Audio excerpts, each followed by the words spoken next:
Hey. Welcome to the Convo Couch, everyone. Pasta Jardula here.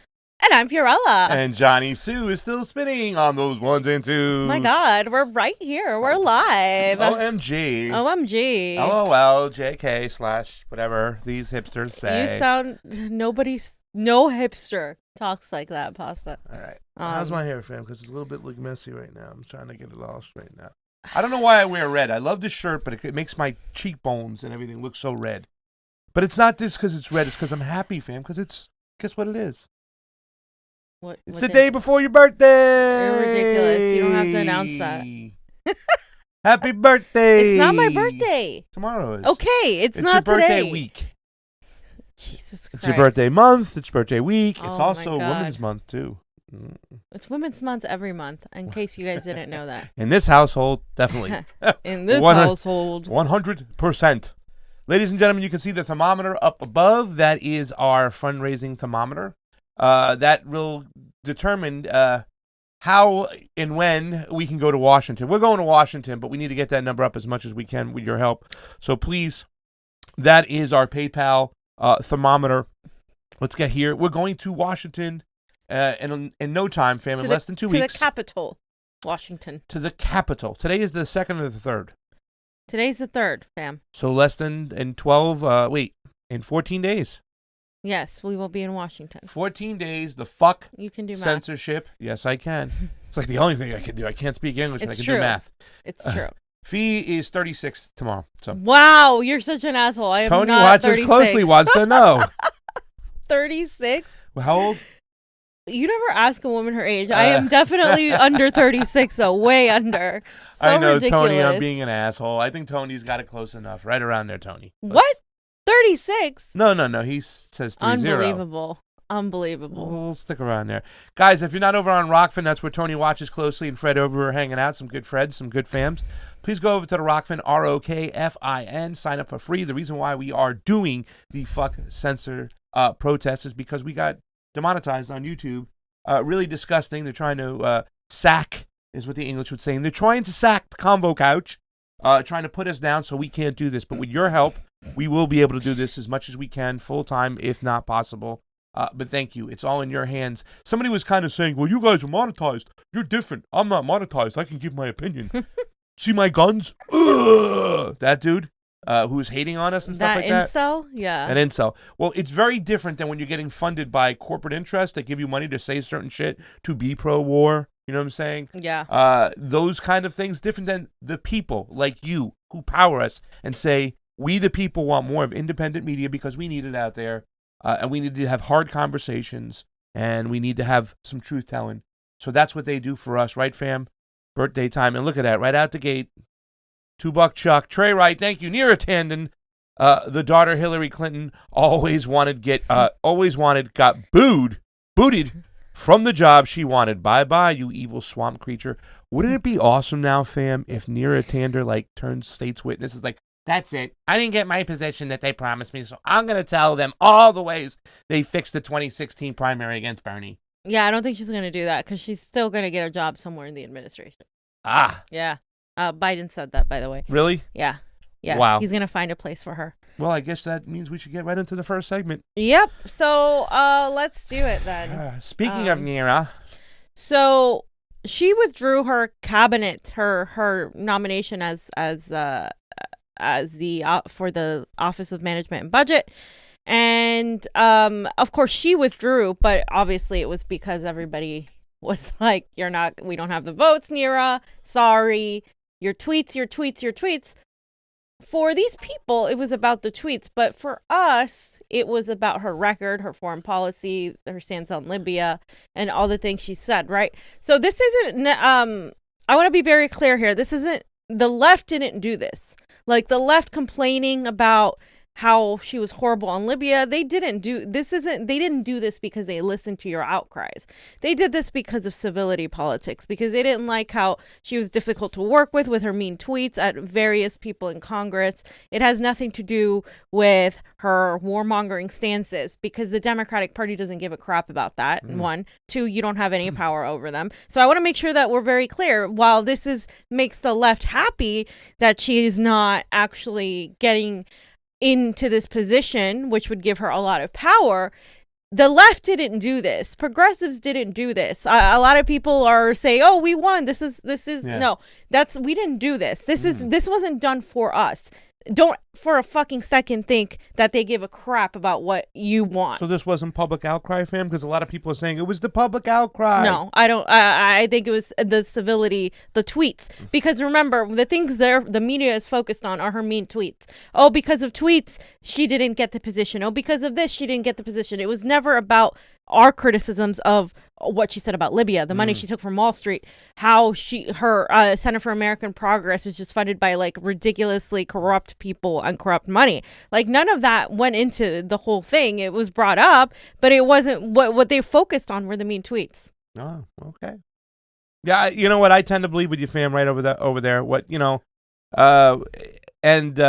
I know a lot of people are going to say, who cares what it is? The fact is that she's not going to get the nomination. No, it's a good thing. It's a good thing. But you just said before that Joe Biden has said they'll find another place for her. Yeah, so he literally said that he's going to find a place for her in his administration. It's kind of like when Debbie Wasserman Schultz had to step down, but then immediately she had a position with Hillary Clinton's campaign. Oh, my God.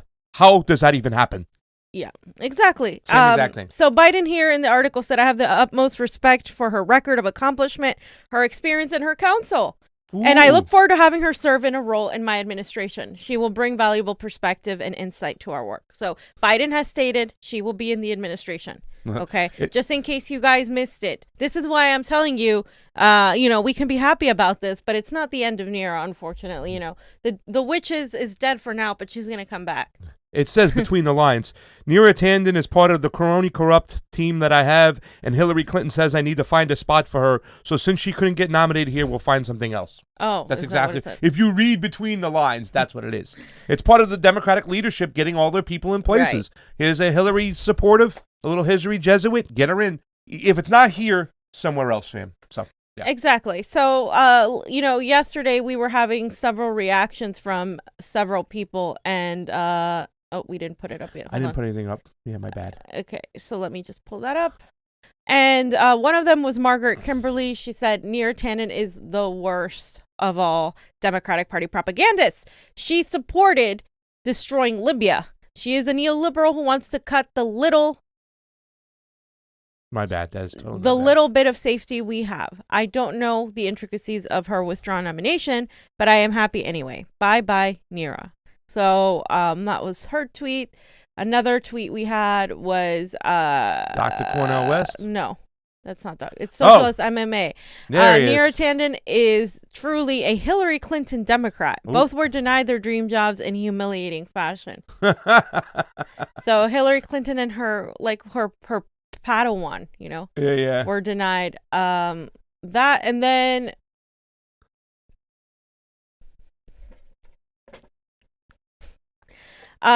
this one is hilarious. It said, I wonder if Neera Tanden will be on a blocking spree now.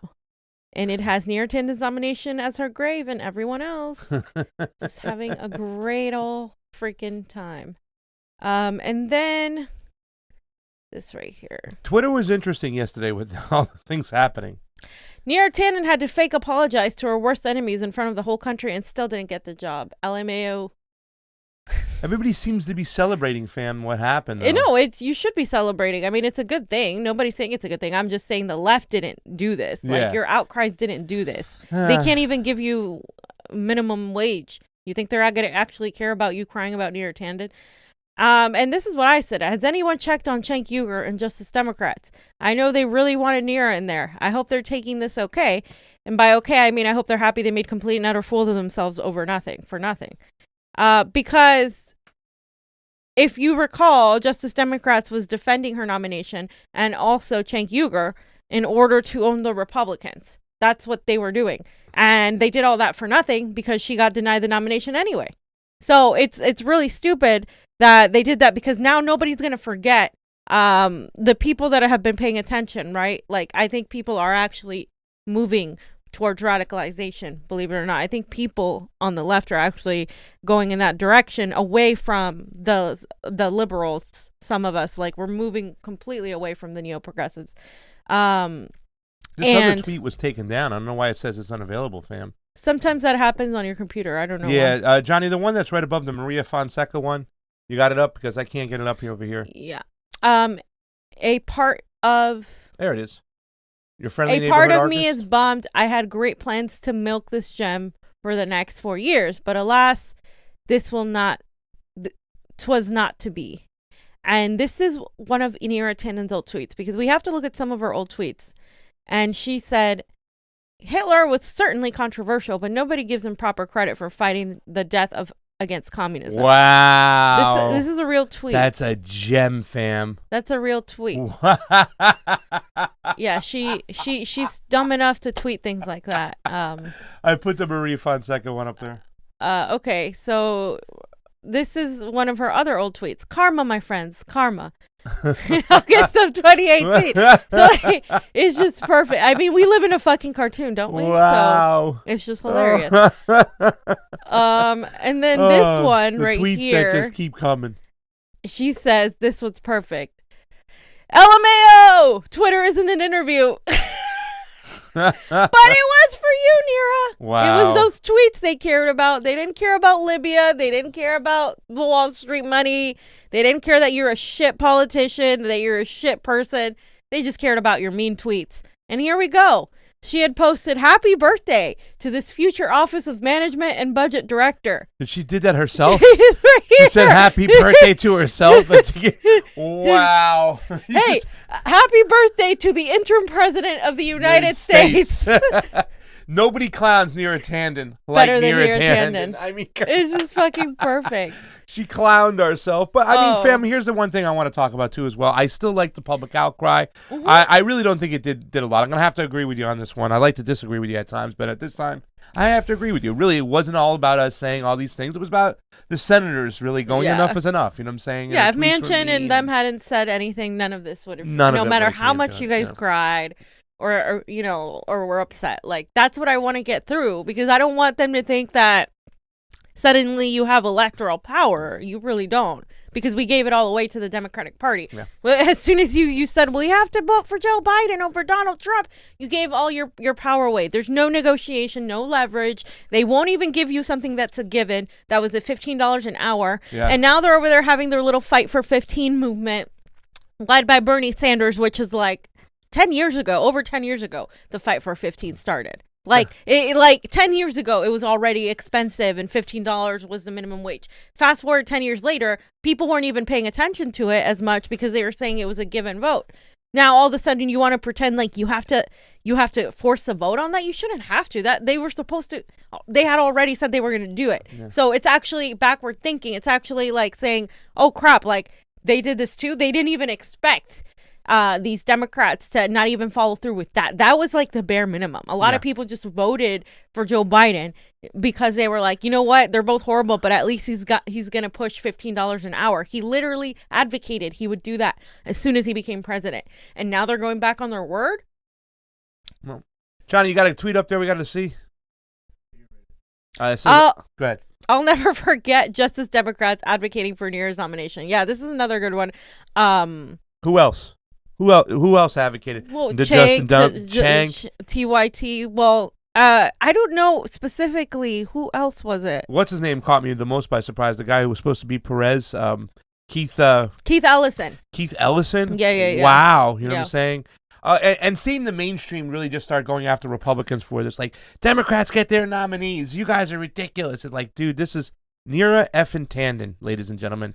You know, she once again, she advocated, and her attitude was so much like Donald Trump's. Like, I said if we go in, it's bad, but if we go in and keep the oil, it's okay. Well, you know, we bombed this country and we destroyed it. They owe us. Shouldn't we go in there and take their oil? Yeah. I mean, this is the mindset of the person we're putting in. These are Democrats. But I mean, compared leftist, right? Bullshit. Compared to other warmongers that were already, signed by Bernie's mittens, she's really, like, when it comes to power and foreign policy, she's really not the worst when you look at who she's sitting next to. She was sitting next to Avril Haines, Anthony Blinken, General Lloyd Austin. Yeah. So she's honestly like one of the when it comes to that, right? She is vile because she's hated by progressives. She's hated by everybody on the left. The left was united for like 5 seconds yesterday on their mutual hatred for Neera Tanden.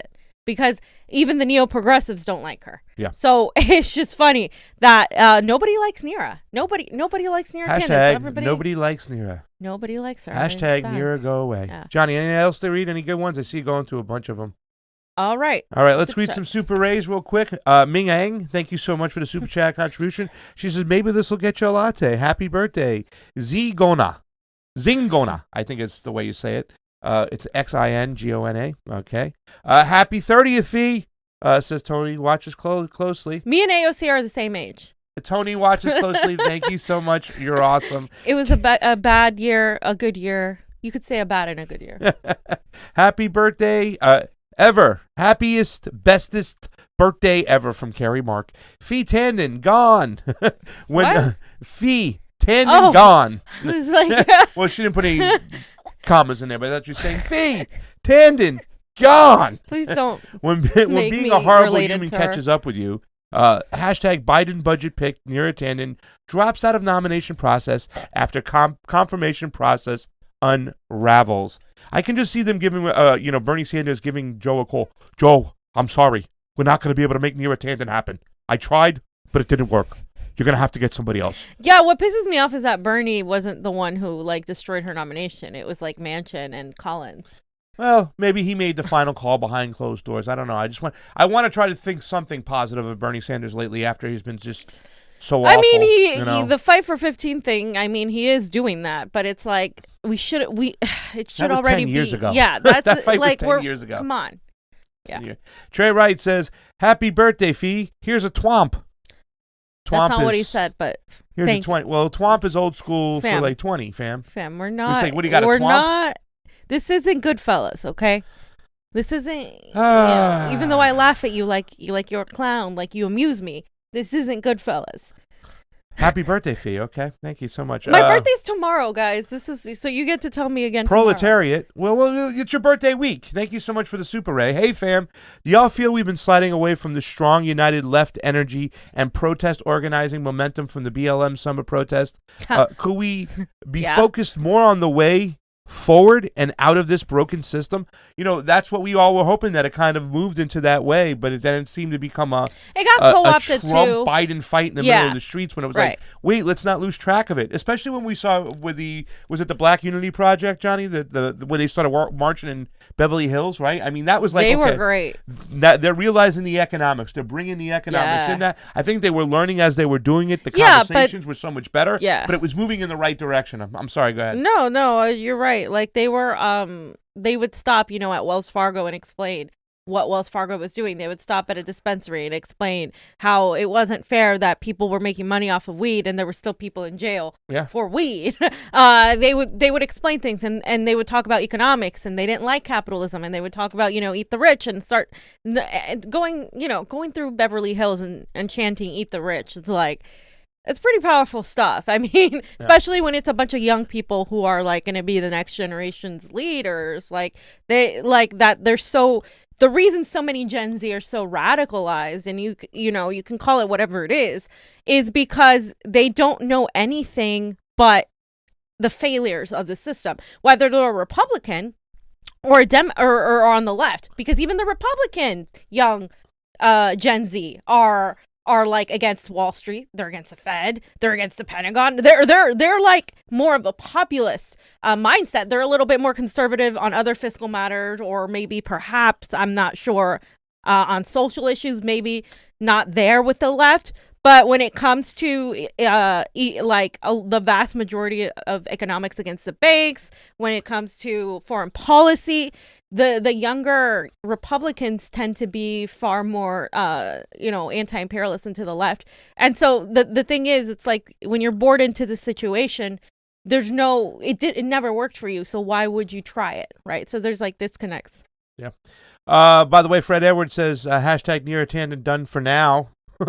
For the fuck censorship action in D.C. Here you go. Thank you, Fred laughing Edward. My ass off. Thank you so much, Fred Edward. That's awesome. And the fuck censorship movement is going on. And then Sharon Funnel, thank you for the super ray. That is awesome. Sharon Funnel. That looks like a new name over on Rokfin. Fiorella Tsunami said pasta cuck censorship. Not pasta cuck censorship, but pasta cuck censorship. Sorry. So you did the same thing to me. Cuck censorship. We know who that is, Fiorella Tsunami. I saw somebody yesterday, Jimmy Tsunami. Johnny, can you ask your cousin what's up with him? Where's he at? That was Jimmy Tsunami. All right, let's get on to the next topic. It's a long one. It's a big one, but it's important. We break it down, fam. So amongst many other things going on in D.C., Nera Tanden getting her you-know-what spanked and thrown out of a position, there was also a little testimony going on the Senate floor yesterday. You want to tell us about it? Yeah. So this is there's 3 hours and 48 minutes of the Senate testimony with the FBI Director Christopher Wray, and it was on the U.S. Capitol riot on January 6th. Now, they threw in some things about the election in there. They threw in some things about foreign policy and censorship. It's so important, and I'm just going to go through it as quickly as I can, but it is I don't know if you're going to get as intricate as a description here, because I had to literally stay up watching this whole thing, and it was it's scary. Yeah. It's very, very scary because they tell you this, but nobody watches it. So they're admitting to you what they're doing, but nobody cares, and so nobody watches it because it's really boring. So, yeah. Well, look at the last things we had to watch.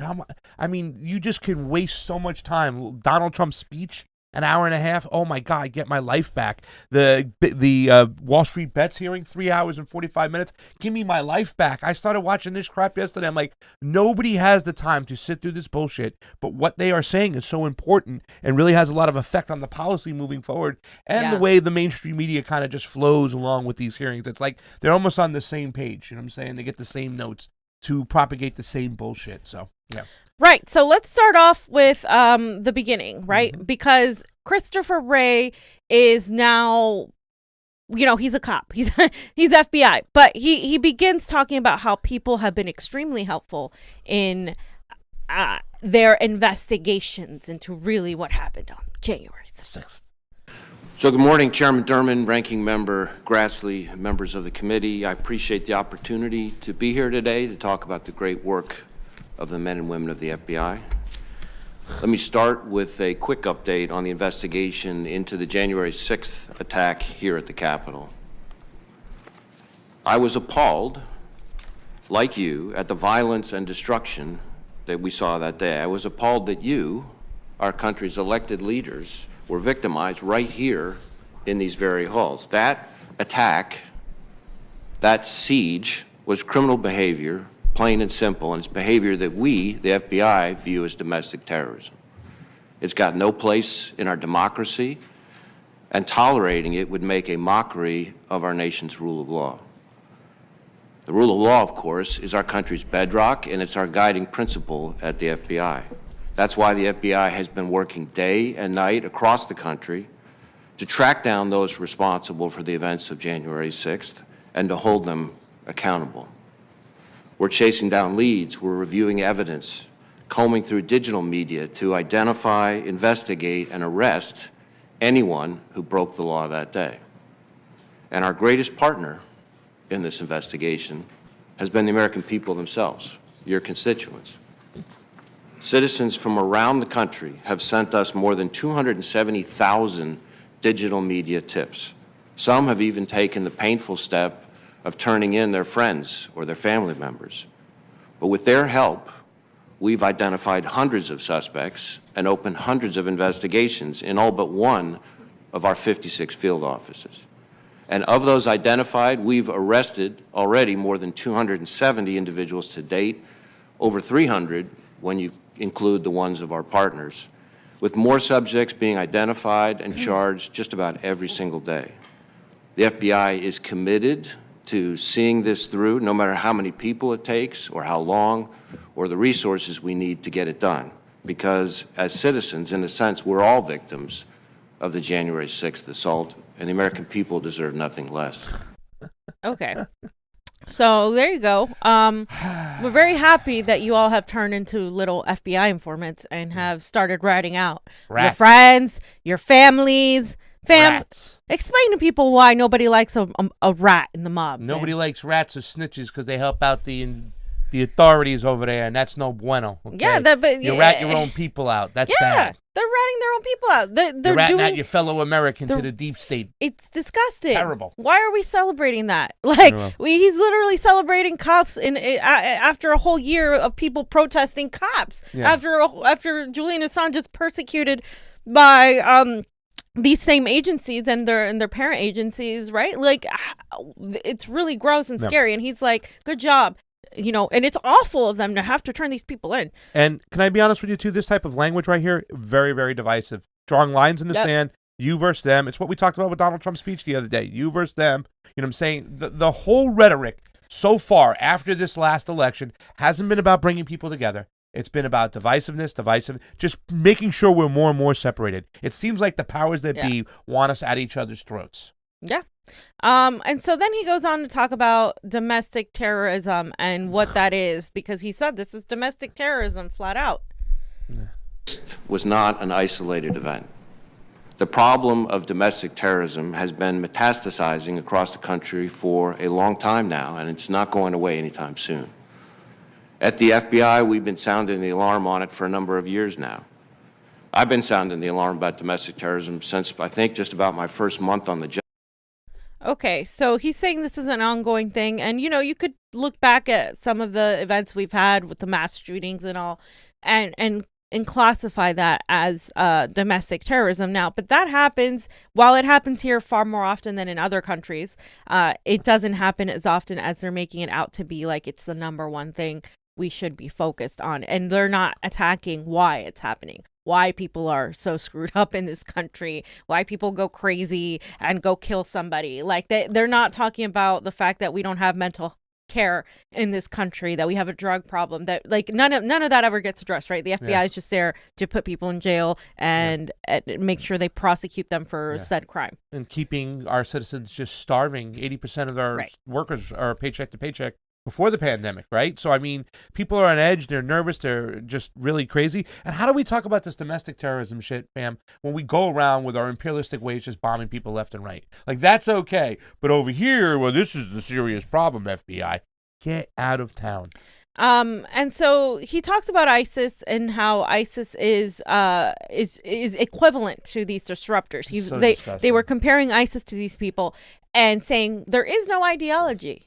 It's just about the violence that they're pushing. Back in June of 2019, under my leadership, we elevated racially and ethnically motivated violent extremism to our highest threat priority, on the same level with ISIS and homegrown violent extremists, where it remains to this day.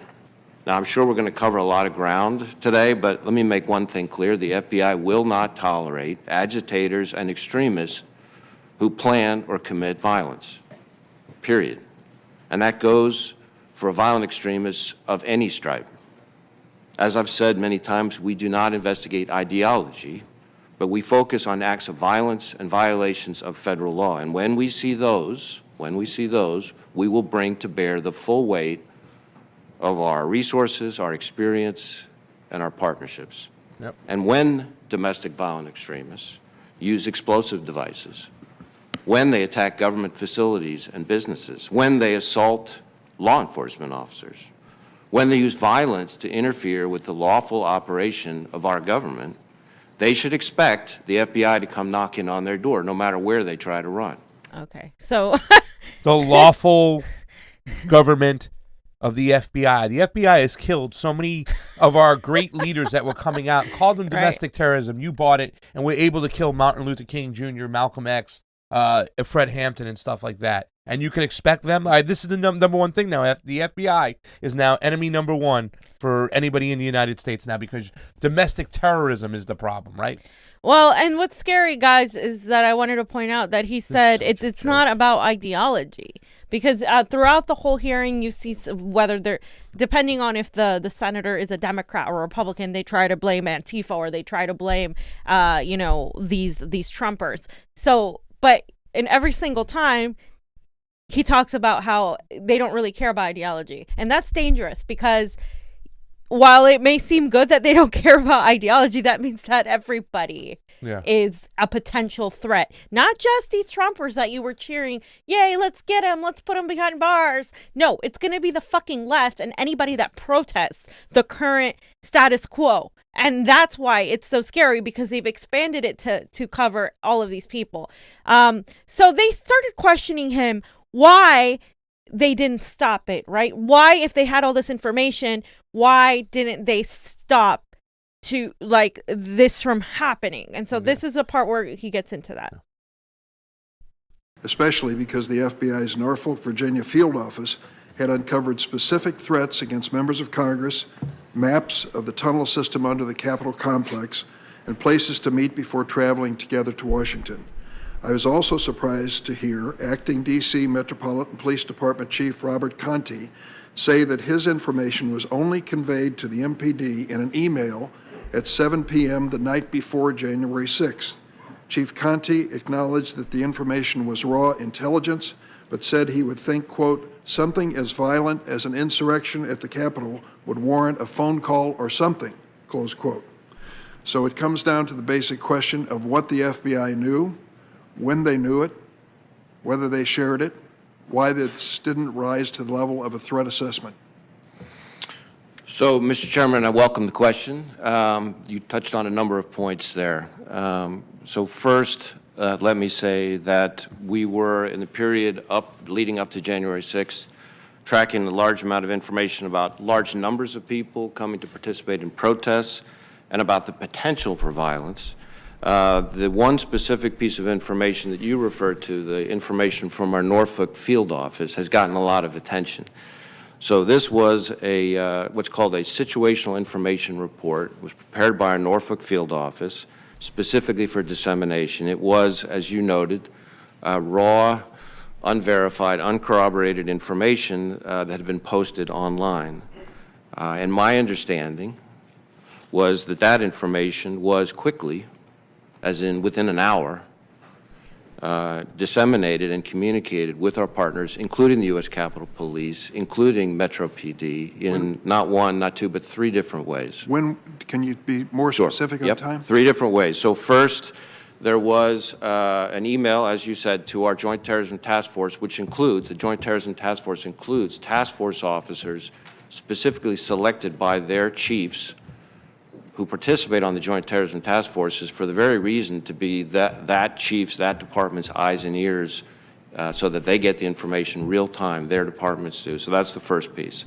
Second, in addition to the email, verbally, through the command post briefing that we had, because we had stood up command posts both in the Washington field office and at headquarters, and those command posts included, again, representatives of the relevant agencies, Capitol Police, MPD, et cetera. Verbally, the same information was walked through again. And third, in addition to the email, in addition to the verbal briefing at the command post, the information was posted on what we call LEAP, which is a law enforcement portal, which is made available to law enforcement, not just here in the National Capital Region, but all around the country. Now, again, the information. Ma'am, can I ask you a question? Yeah. They have all this information. Mm-hmm. They have supposedly somebody who obtained, they had maps looking at the tunnels underground, whatnot. How come there were twice as many cops at the Force to Vote rally surrounding you on the steps when I really thought you were going to go to jail? I was getting so nervous.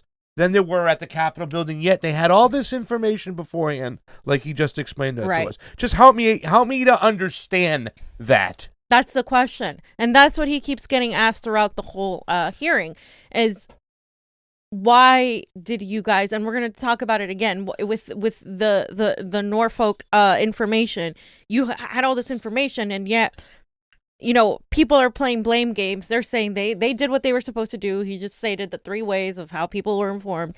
And then they blamed it on the Capitol Police not taking action. And then the mayor. And he doesn't really give an answer, actually, throughout this whole hearing why they didn't act on. He just keeps saying, well, the information wasn't verified. So we mentioned it, but That's it. Now And it's so, verified, though, right? Now, because they can say, "Oh, they had list of the tunnels." He because won't. we discovered Yeah, that's the tunnels. verified, but he won't even go into the depth of the investigation, which is frustrating to some people. So then he talks about this FBI list that they have. Now, this part is scary because he's saying there's a difference between you are on the no-fly list and the FBI list. So apart from a no-fly list that they have a list of people that they're watching. And he goes on to explain this blatantly in this segment. That dozens of individuals on the terrorist screening database, also known as the terrorist watch list, traveled to D.C. in the days leading up to the attack. I would have expected the FBI's terrorist screening center to be aware of air travel by watch-listed individuals to the Washington, D.C. area. Did the TSC notice an uptick in travel by watch-listed individuals before January 6th? If yes, what steps did they take? Or did the FBI take, in more general terms, to make sure other departments and agencies knew these dangerous individuals were on their way to the Capitol? So when it comes to the watch list, I think there's a couple of things I could say here today. So one is, I do know that in a number of instances there were individuals on whom we had previously predicated investigations that we saw getting ready to potentially travel. And these are not large numbers, but a handful of people. And in those instances, in a number of instances, we had agents in their home states or home cities approach those individuals, interview them. Even if we didn't have a basis to charge somebody, it dissuaded a number of those people from traveling. I guess the second thing I would say is that sometimes there's a little confusion on the whole watch listing concept. There's a true no-fly list, which is what applies to individuals who, under the rules, provide a threat to aviation itself. And then there's what we sometimes refer to as selectees, which are individuals that can't necessarily be barred in the same way from traveling, but in which there's notice given to the agents investigating those individuals, and that information is then passed on. So in a number of instances, that happened in the period leading up to the 6th. I don't have numbers for you, though. Oh, geez, fam. So Oh, my who Lord. we may be on that list. I don't know. Yeah. It's a very broad list he's talking about, right? So, and he's blatantly admitting that they don't have warrants to necessarily go after these people, but they convince them from flying, etc. So it's kind of scary that they can just pretty much have a free for all when it comes to. But it reminds me, I know a lot of progressives, neo-progressives, and a lot of establishment left really want January the 6th to be as big as 9/11. That's what their whole objective is. Oh my God, these are Americans doing it to Americans, trying to stop our democracy. But so many of the same bullshit red flags when people were questioning 9/11, like, why was your planes flying out into the middle of the ocean for drills when we had, we were under attack? Oh my God, we messed up. It was like we didn't have the defense there. They were doing something else. You had these terrorists on a list. Why didn't you? Oh my God, well, they weren't on this list, that list. It's like, there's so many stupid questions, and it's incompetence. Yeah, it's too much incompetence. What the hell? For people who have all the tools available to them, right? Yeah. So was it an inside job? No, that's a big lie. This is what he talks about. To be the argument that somehow or another those were not Trump supporters who invaded the Capitol. It made the rounds on the internet right before they came into the building and has been gaining momentum ever since. I'd like to ask you, Director Wray, do you agree that the Capitol attack involved white supremacists and other violent extremists? Certainly, the Capitol attack involved violent extremists. As I said, we, the FBI, consider this a form of domestic terrorism. It included a variety of backgrounds. Certainly, there were quite a number. We're seeing quite a number as we're building out the cases on the individuals we've arrested for the violence. Quite a number who what we would call sort of militia violent extremists. So we've got a number who self-identify with, the Proud Boys or the Oath Keepers, things like that. We also have a couple of instances where we've already identified individuals involved in the criminal behavior who we would put in the racially motivated violent extremists who advocate for what you would call sort of white supremacy. So there have been some of those individuals as well. One of the things that's happening as part of this is that as we build out the cases on the individuals, when we arrest them for the violence, we're getting a richer and richer understanding of different people's motivations. But certainly, as I said, militia violent extremism, some instances of racially motivated violent extremism, specifically advocating for the superiority of the white race. Based on your investigation so far, do you have any evidence that the Capitol attack was organized by, quote, fake Trump protesters? We have not seen evidence of that at this stage, certainly. Thank you. Should you watch the Convo Yeah. Couch? I think we have a video, guys, that could show. I mean, I don't know. Yeah. You know, I don't agree with the right wing narrative of blaming Antifa, but I also think that they're skirting the fact that there's too many things that happened that were questionable, like these people being allowed in, that there not being enough security. If it was an inside job, it was definitely, I don't think any of these groups. I think it was the government. You know, and that's what I want to point out of that. Like, they're just like mocking it, making it seem like, oh, like it's just this right wing narrative of blaming Antifa. It's like, no. Like, people are saying this was allowed to happen, and that's what they're not discussing. So this is a reminder, right? I just want to remind you guys before we go into this one that there was this officer Sicknick who they claimed got killed with the fire extinguisher, and the Time had to correct the record on it, and they sort of did it, but they still said that there's an ongoing investigation, etc., that they can't say for sure that whether he died as a result of that or he had another issue, but they had to update it and correct it because he was not killed by being struck with a fire extinguisher. So now they go and they talk about this. They mention that part. And is there a homicide investigation? So I'll take the last part of your question first. There is an ongoing investigation into his death. I have to be careful at this stage, because it's ongoing, not to get out in front of it. But I certainly understand and respect and appreciate the keen interest in what happened to him. After all, he was here protecting all of you. And as soon as there is information that we can appropriately share, we want to be able to do that. But at the moment, the investigation is still ongoing. So does that mean, since the investigation is going on, you have not determined the exact cause of the death? That means we can't yet disclose a cause of death at this stage. But you have determined the cause of death. I didn't say that. We're not at a point where we can disclose or confirm a cause of death. It's important for the committee to... Right. So he's completely not saying anything because it would actually debunk their whole narrative that he was killed on the line of duty, which is what they're trying to perpetuate. Oh, these crazy radical insurrectionists came in and killed all these people, killed all these poor police officers on the line of duty. And that's the whole narrative they're trying to pin. They're still trying to say that this is like a planned event, inside job, or all this other bullshit. No, they're not saying that it's an inside job. They're saying that like the Trumpers, well, they're trying to blame like the Republican party. I'm saying some of the Democrats are trying to say that they're under investigation to see which congressional members gave information to these rioters and looters and stuff. And it's kind of stupid right now because, I mean, if this was, and once again, I think throughout this whole process, they even talked about the fact that there were no weapons. They didn't recover any weapons at all whatsoever. And still the mainstream media and the left mainstream media is still trying to say, oh, no, look at this one officer said she was struck by chemical on her arms. Well, that could have been from the cops when they were spraying it, whatnot themselves.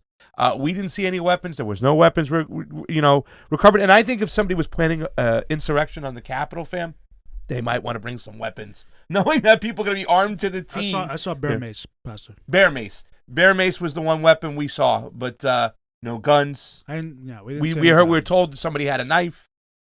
Yeah, I'm sure people had knives, but it. I don't know if bear mace can classify as armed insurrection. I think what you're trying to say, Paz, is that it wasn't like a fully armed, like, fucking protest thing. Like, he keeps bringing up armed militias, and while some of these people were part of militias, they didn't like show up there with all their guns ablazing. No, like they're trying to make it out to be. We were there. That didn't happen. So then Grassley asked about the data. He talks about an increase in the number of domestic terrorist investigations being bigger than just white supremacists. So Wray says that the number of investigations has increased, the number of attacks have increased, and it's not just white supremacists, meaning that they can extend these accusations to anyone. He said that the arrests on white supremacists and anarchists has grown. At 45 minutes into this, they literally admit, the FBI admits that they are infiltrating anarchist movements. Let's hear it. Extremism program. So unless you disagree with Wolf or Barr, how do you plan to make your left-wing anarchist extremism program as robust as your white supremacy and malicious extremism program? Well, I think that's a long and complicated question to answer in a sense, but I'll give you a few things for right now. One is, I think, as with any domestic terrorism threat, or frankly any counterterrorism threat more broadly, we're always looking to develop more and better sources so we get more visibility and insight into the plans and intentions, tactics, procedures, et cetera, of any group of violent extremists. Another is to get better at learning how to navigate around some of the operational tradecraft that they use. So the more times, the more arrests we see, and this is relevant both for the anarchist violent extremists and for the racially motivated violent extremists, for example, the more of the arrests that you see, while that's obviously good news for everybody that we're arresting people who need to be arrested, there's a whole other part of that that's really important that I want to emphasize, which is the more arrests we make, the more from those cases we learn about who else their contacts are, what their tactics are, what their strategies are, et cetera. And that makes us smarter and better able to get in front of the threat going forward. Mr. Chair. So they're just manufacturing consent to arrest everybody. Yeah, they're going to manufacture consent to arrest everybody. And he was talking about, learning. It's complicated, but we go in there and we learn exactly what they're doing, meaning that there's infiltration. That's spook talk. So they're watching these, not just the militia on the right. They're watching the anarchists, the Antifa. Mm-hmm. They're watching any sort of leftist uprising too, and they're classifying them as anarchists, as disruptors, as violent disruptors. Why? Well, because they have to do on both ends, because this was never about just the right. This was always about going after any sort of dissent. Yeah. Any dissent, any whatsoever, dissent. left or right. So. And so they go back to the Norfolk memo, right? So let's go back to it just really quickly before we go into it.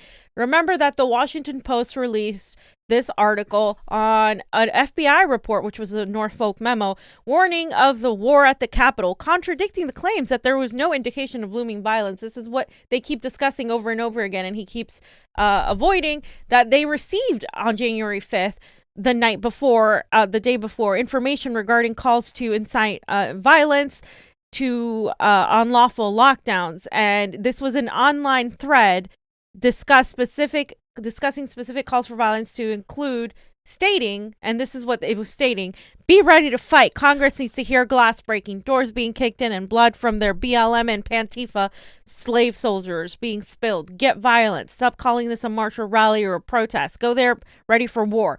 We get our president or we die. Nothing else will achieve this goal. So this was what they had the day before. They had this the day before, fam? Yeah, they had this the day before. And they didn't say anything. And of course, in addition to that, we've discussed they had maps. They had all this information. He's classifying it as unreliable at that moment, raw, information that they hadn't verified. So here they go on to talk about that bit. Have a second round. Why hasn't the FBI produced the January 5th, 2021 Norfolk memo to Congress? So that information is law enforcement sensitive. I'm aware of the interest, and I think part of the reason it had been withheld in consultation with the department had been the ongoing investigations that we have. But I certainly understand the interest, and I can commit to you that I will get with my staff and see if we can make that available. Okay, thank you. Senator Leahy. Fam, that's law enforcement sensitive. Yeah. You're going to tell a congressman that it's law enforcement. Who the hell do you think you are? Oh, the FBI. I'm sorry. The people who are really running this place. Go ahead, fam. That's just ridiculous. It's scary, right? And so they blatantly talk like this, and then he later admits once again that this isn't about ideology, but it's about violence. This is important because, again, it was never about these right-wingers. A lot of these neoprogressives still cheering, oh, the right-wingers, they're getting caught. But this was about suppressing any dissent, guys. And Lindsey Graham, leave it to Lindsey fucking Graham. I cannot stand this guy. To make this about foreign agitators and terrorists, right? The terrorists are coming. The international terrorists are coming. Let's watch Lindsey Graham here at 58 minutes. This is the 20th anniversary of 9/11. Are you concerned about international terrorists paying us a visit? Absolutely. Okay. Are you concerned about the interaction between international terrorists and domestic terrorists? That's a growing phenomenon, certainly something we're watching with concern. One of my great concerns was that as people flowed into the Capitol with backpacks on, you had no idea who they were and what they were carrying. So it'd been very easy for some international terrorist group to infiltrate this crowd. Do you agree with that?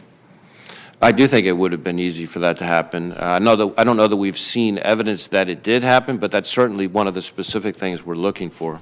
After the attack, don't you think international groups are seeing this as a vulnerability in our system? I'm sorry, I couldn't hear the... International terrorist groups may have found a way to get closer to the Capitol by integrating themselves into domestic political movements. Well, certainly we think the events on January 6th have been, at a minimum, an inspiration to a number of terrorist extremists out there, and may even have been worse than that. So here's... Pam, we just love to manufacture consent all over the place. Now we got to go bomb these people more because they're the reasons why. Yeah. So there it is. There's a twist. There's Lindsey Graham bringing in international terrorists working with domestic terrorists now against America. Like, he literally pulls that out of his ass with zero evidence. And he's like, well, we're looking into that. That may very well be a possibility. Yes, that is a fear. Like, what? Like, they're literally manufacturing consent to say, oh, well, the Iranians and the Russians and all these Chinese are coming in. Stormtroopers everywhere, fam. They're over there to overthrow the government. Stormtroopers everywhere. We gotta watch. The whole world is going on lockdown. We gotta watch everybody, except us, who's protected in our golden chair and whatnot and stuff. Really, to tell you the truth, these people, they should learn something from January 6th. Do your jobs. Do your jobs, ladies and gentlemen. Work for the people. Yeah, they're not working for the people, Jesus guys. Christmas. Sorry, hate to break it to you. Wow. So later he says, neither the Proud Boys, and I'm talking about Ray, neither the Proud Boys nor the Oath Keepers nor Antifa are actually classified as domestic terrorists. Yeah, here is what he says that. Well, there is no list of domestic terrorism organizations the same way there is for foreign terrorist organizations. Well, let's think about that in the next 47 seconds. Oath Keepers, are they a domestic terrorist organization? Again, as with Proud Boys, we have individuals who associate themselves with that group who are Antifa a domestic terrorist organization? Same thing, same answer? Same answer. So why don't we think about how to gather better information and expose some of these groups? If they were on a list, would it make it easier for you? I think the issue of whether or not to designate or have a formal mechanism for designating domestic terror groups in the same way we do with, say, Al-Qaeda or ISIS, I think there's reasonable debate about whether or not it would really advance the needle. Is the KKK a domestic terrorist group? Well, there is no legal designation for domestic terrorism. My point is, I don't know if we should have one or not, but I think it's time to think about it. All right. So, Lindsey Graham is a more vicious cop than this guy. He makes this guy look like a wimp. I mean, do not put Lindsey Graham in power. Who thought about giving Lindsey Graham this much power? Would it make it easier, fam, if we kept all these people in just one place where they can't move around? Can I volunteer to give you a list? Can I volunteer to do some cop work for you? Would it make it easier, fam, if we bombed their children so they wouldn't come back and kill us? Would it make it easier, fam? I mean, are you kidding me? This is frightening. These are the people in charge of this fucking country. Wow. And nobody, they're blatantly showing you this in front, and nobody cares because nobody watches 4 hours of C-SPAN. Why would you? God. Why? To hear this? I'm telling you, I watch it so you don't have to. So you can just watch the clip. And they're ready to give you Donald Trump versus Kamala Harris in 2024. And you open up your mouth and take it. That's it. It's fucking disgusting. This is why I get mad, because this is far more important than anything about Nera Tanden or anything else right now. But nobody fucking cares because you have to get through all the boring shit. Nope. But it's worth it for moments fam. like this, because this is fucking Lindsey Graham, a fucking senator. No, the most important thing is the way the stage is shaped at the CPAC thing, fam. Sorry. Let's put our priorities straight. Yes, let's have a protest about that. So we don't have to go through this, but later on at 1 minute 18, he talks about it's more difficult to find these people than terrorists like Al Qaeda because they're not all necessarily part of an org. And then this is dangerous because again they have free range to come after anybody now. But this the comparison to right. So now we're freely comparing Al Qaeda to domestic terrorists or white domestic terrorists, which translates to people protesting for election fraud, the vast majority of them, right? And then you have this group of people that went in and were violent or whatever, but you're comparing those idiots to Al Qaeda? Yeah. Are you fucking kidding me? We it's a lot harder for us to find a domestic terrorism than it is to find Al Qaeda because we know who Al Qaeda is because we give them weapons. So therefore, we don't know who the domestic terrorism is. They get the weapons on their own in America. I know everybody of ISIS. We funded the son of a bitches. So now Yeah, that's the truth. That's the truth. That's a great portrayal of Lindsey Graham. Yeah. So this is where it gets freaking crazy because at 1 hour and 18 minutes, they go talk about the Boogaloo boys giving weapons to Hamas. That's right. According to this article, the FBI discovered that these forced these guys to confess that they were providing weapons to Hamas. And then they talk about how foreign countries have amped up this information to weaken us. But first, these are the scary Boogaloo boys with a green unicorn playing. Is that a flute or a clarinet? It's an AR, yeah. Oh, wait. Sorry. It's not a flute. I thought he was playing a flute. It's not flute. He's playing an AR. He's playing an AR-15 is what he's playing. Oh, geez. But so the real story that I got from a source was that they forced this guy to confess that, and that the guy was just trying to make money off of selling weapons, because a lot of these militia groups, they make money off of selling people weapons, and the FBI infiltrated the as a guy from Hamas. He wasn't a guy from Hamas. The FBI infiltrated it and said, "Oh, we caught you. You were trying to sell weapons to Hamas." And those are the charges that they're sticking on this guy. So they talk about that. And here. a way to also keep like Lindsey Graham says, to know that Hamas and Hezbollah is awful, is evil. This is fucking They're ridiculous. Awful. Evil. We have these, as I said before, increasingly blended ideologies. So, for example, in Senator Klobuchar's state in Minnesota, we had two individuals who identified themselves as so-called Boogaloo boys, which people tend to put kind of in one bucket, and yet what they ultimately were charged with was trying to provide material support, as in weapons, to Hamas. And these are not things that neatly fit together in anybody's worldview. So it just illustrates one example, but it illustrates the challenge that we're dealing with. Fam, the United States government is allowed to give weapons to ISIS, Al Qaeda, whatnot, but they want to talk about a Boogaloo boy who sold like a handgun to a guy who was from Hamas. What was it, Johnny? No, it wasn't. It was an FBI infiltrator. What did they sell him, or? It was guns. These militia groups sell guns to people. So the FBI was pretending that they were a person from Hamas, and this is. Can we arrest some people for selling weapons to ISIS? Is what I'm saying. There's a lot of people at the State Department. And Hamas isn't even like Hamas is literally a group that was formed to defend basically from the Palestinians and other groups from Western attacks. Bless you. Like, that's literally their function, but yet we paint them as these terrorist groups because they defend themselves when we bomb them constantly. I'm just going to We just bombed the people fighting against ISIS and Al-Qaeda. We provided them air support, but... Okay. This is scary. Then he says, like I said, foreign countries are amping up this information now because they want to weaken us. This is Mike Lee. Now this section, because Mike Lee is a Republican, but Mike Lee is a little bit worried about the geolocation that they're using, and we're going to explain what that is, and in relation to, of course, FISA. So let's go and listen to what Mike Lee says. By agents who apparently were aware of their presence in Washington, D.C. that day, with no other explanation, perhaps, other than the use of geolocation data. Are you geolocating people through the FBI based on where they were on January 6th? I think there may be some instances in which geolocation has been an investigative tool, but I can't speak to any specific situation. What are you using to do that? What's your basis for authority? Are you using national security letters?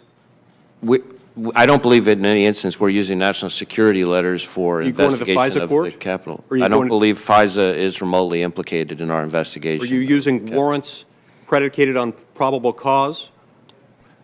We certainly have executed a number of warrants in the course of the investigation of January 6th. All of our investigative work in response to the Capitol has been under the legal authorities that we have in consultation with the department and the prosecutors at the department. No, I understand that. I'm just trying to understand how you're getting it. So is the FBI accessing cell phone tower metadata from telecommunications companies? Is that where it's coming from?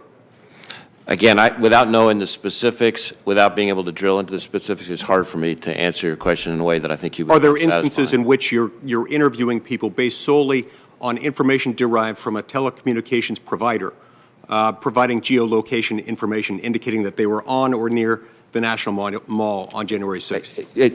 With respect, Senator, because this is a massive nationwide investigation involving thousands and thousands of interviews, it's very hard for me to speak with any absolute confidence as to whether there's any interview predicated on any one specific. No, I understand that. Yeah. I understand that.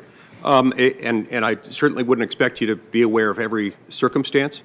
I would, though, like to know whether you're doing that at all, whether that is ever the basis for it. I would appreciate if you could answer that. If you're not aware of it right now, that's great. But if you could let me know sometime today or tomorrow, that'd be great. I'm sure there's someone who can provide a yes or no answer to that question. So he won't admit, but ultimately, basically admits they do use geolocation, which basically, like you saw, they get through these the phone companies, and they spy on where you are depending on what your phone says. So that's what they're using. Now then he goes on to talk about FISA, and why he's saying like they're using this, even though he literally just said this has nothing to do with FISA. It has everything to do with FISA because it was an act in 1978 that basically allowed them to go through without warrants, without any sort of predication, to go through people's private information. And so he goes on to talk about this at an hour and 34. My concern, which is that we've been told over and over again, we already have strong procedures in place internally. Those strong procedures apparently haven't, over the last 10 years, proven enough. So my view is that in addition to anything that you may be doing that may well be helpful, and I appreciate anything that you're doing that's helpful, we probably ought to have some statutory restrictions as well, so that it's not the FBI and the FBI alone acting solely upon the FBI's internal guidance documents, from which the FBI could, of course, choose to depart at any moment. I'd love to see reforms in this area, and in particular to protect the civil liberties of the American people. I think we need some reforms to our domestic surveillance tools, including things like FISA. All right, fam, I put that in there because you're a civil liberties guy. Because, anytime there's a natural crazy disaster or something, an event like a 9/11, they use it to get in there and take away our freedoms, right? They're going to use it to take away our freedoms, John. But that's what they do in every single situation, like they're doing right now with this situation. They're going to expand their grip. They're going to expand their surveillance. They're going to do it without proper warrants. They're going to piss on our civil liberties like they always do. And every single time they do this, fam, we never get them back. So right now we have a surveillance state. I think, in fact, they've actually, what's the word? When you farm out your surveillance and stuff like that to other companies that are just storing our data. Yep. Everywhere we were, everyone we spoke to, they're keeping this right now so they can use it against us. And they manufacture consent by telling the people there's domestic terrorism and we have to do everything within our grasp to go after it. And some people go, yeah, go ahead and do it. You know what I'm saying? Yeah. Go get the bad people. But it really is awful. And every single time there is a natural disaster or an event like this, they use it to take away our civil liberties. And why do we have to rely on Lee from Utah to come say something about it? Right. And then, Johnny, we can just skip over that. I'm just going to basically, he asked him if he would support reform. And he says, short answer, he says, yes, but if it's not suppressing or interrupting or disrupting what the FBI is doing, meaning no. And then actually, let's play some of it because he basically tries. Mike Lee responds with, "I've been promised this so many times. We'll look into it, and it never happens." Certainly, I would want to make sure that any legislative changes to FISA didn't have unintended, very damaging impact on everything from our sharing of information with our foreign partners, our intelligence community partners, that we didn't elevate the standard in FISA above the level of what we could get, for example, in an ordinary criminal case, things like that, but we'd be happy to engage with you on the subject. Mr. Chairman, my time's expired. Can I add one sentence at the end just to complete the thought? Thank you for your willingness there. We have been told over the last 10 years since I've been here, we will work with you. We will work with you has translated into opposition from inside the FBI every single time we've tried to bring about one of those reforms. Every time. As sure as the sun will come up in the east tomorrow, we've been told by the FBI, you can't do that. Don't worry, we've got it with our own internal controls. I hope you'll be sympathetic to me this time around, recognizing that I've been told that over and over and over again. And we're not going to accept that answer anymore. Thank you. Mike Lee watching out for our civil liberties fans. Thank you, Senator. Right? Mike Lee, we have yeah. Thank you, Mike Lee. Right. Where are the fucking progressives on this? I mean, where's Bernie Sanders? Where's like all these people that are, where's Elizabeth Warren? Why don't they care about this shit? And so basically they continue to lie about Amy Klobuchar talks about how Trump told people to go wild, which is completely false. Then she lies about Sicknick's death. They continue to talk about how something they can't talk about it, the specifics. And then there's no ties to Antifa or BLM, according to the Christopher Wray. And they keep talking about militia, a violent extremist over anything else. So that's their focus. And then he talks about how the FBI is working with social media giants to fight terrorism. Terrorism today, and we saw it on the 6th, moves at the speed of social media.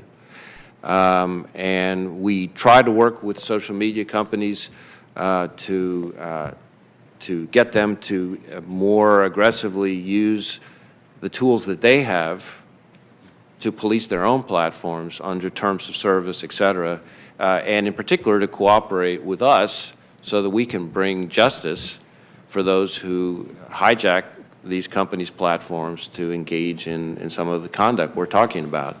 And that's where you heard a little bit about the encryption issue come up. That's an important part of this. We are moving in a direction. We saw it on the 6th, and we're seeing it more and more every day in this country, where violent extremists, just like other bad actors, are taking advantage of encrypted platforms to evade law enforcement.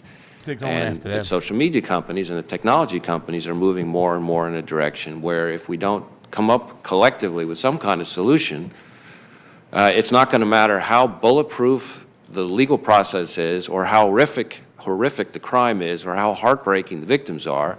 We will not be able to get access to the content and the evidence that we need to protect the American people. Okay, so they're using this whole,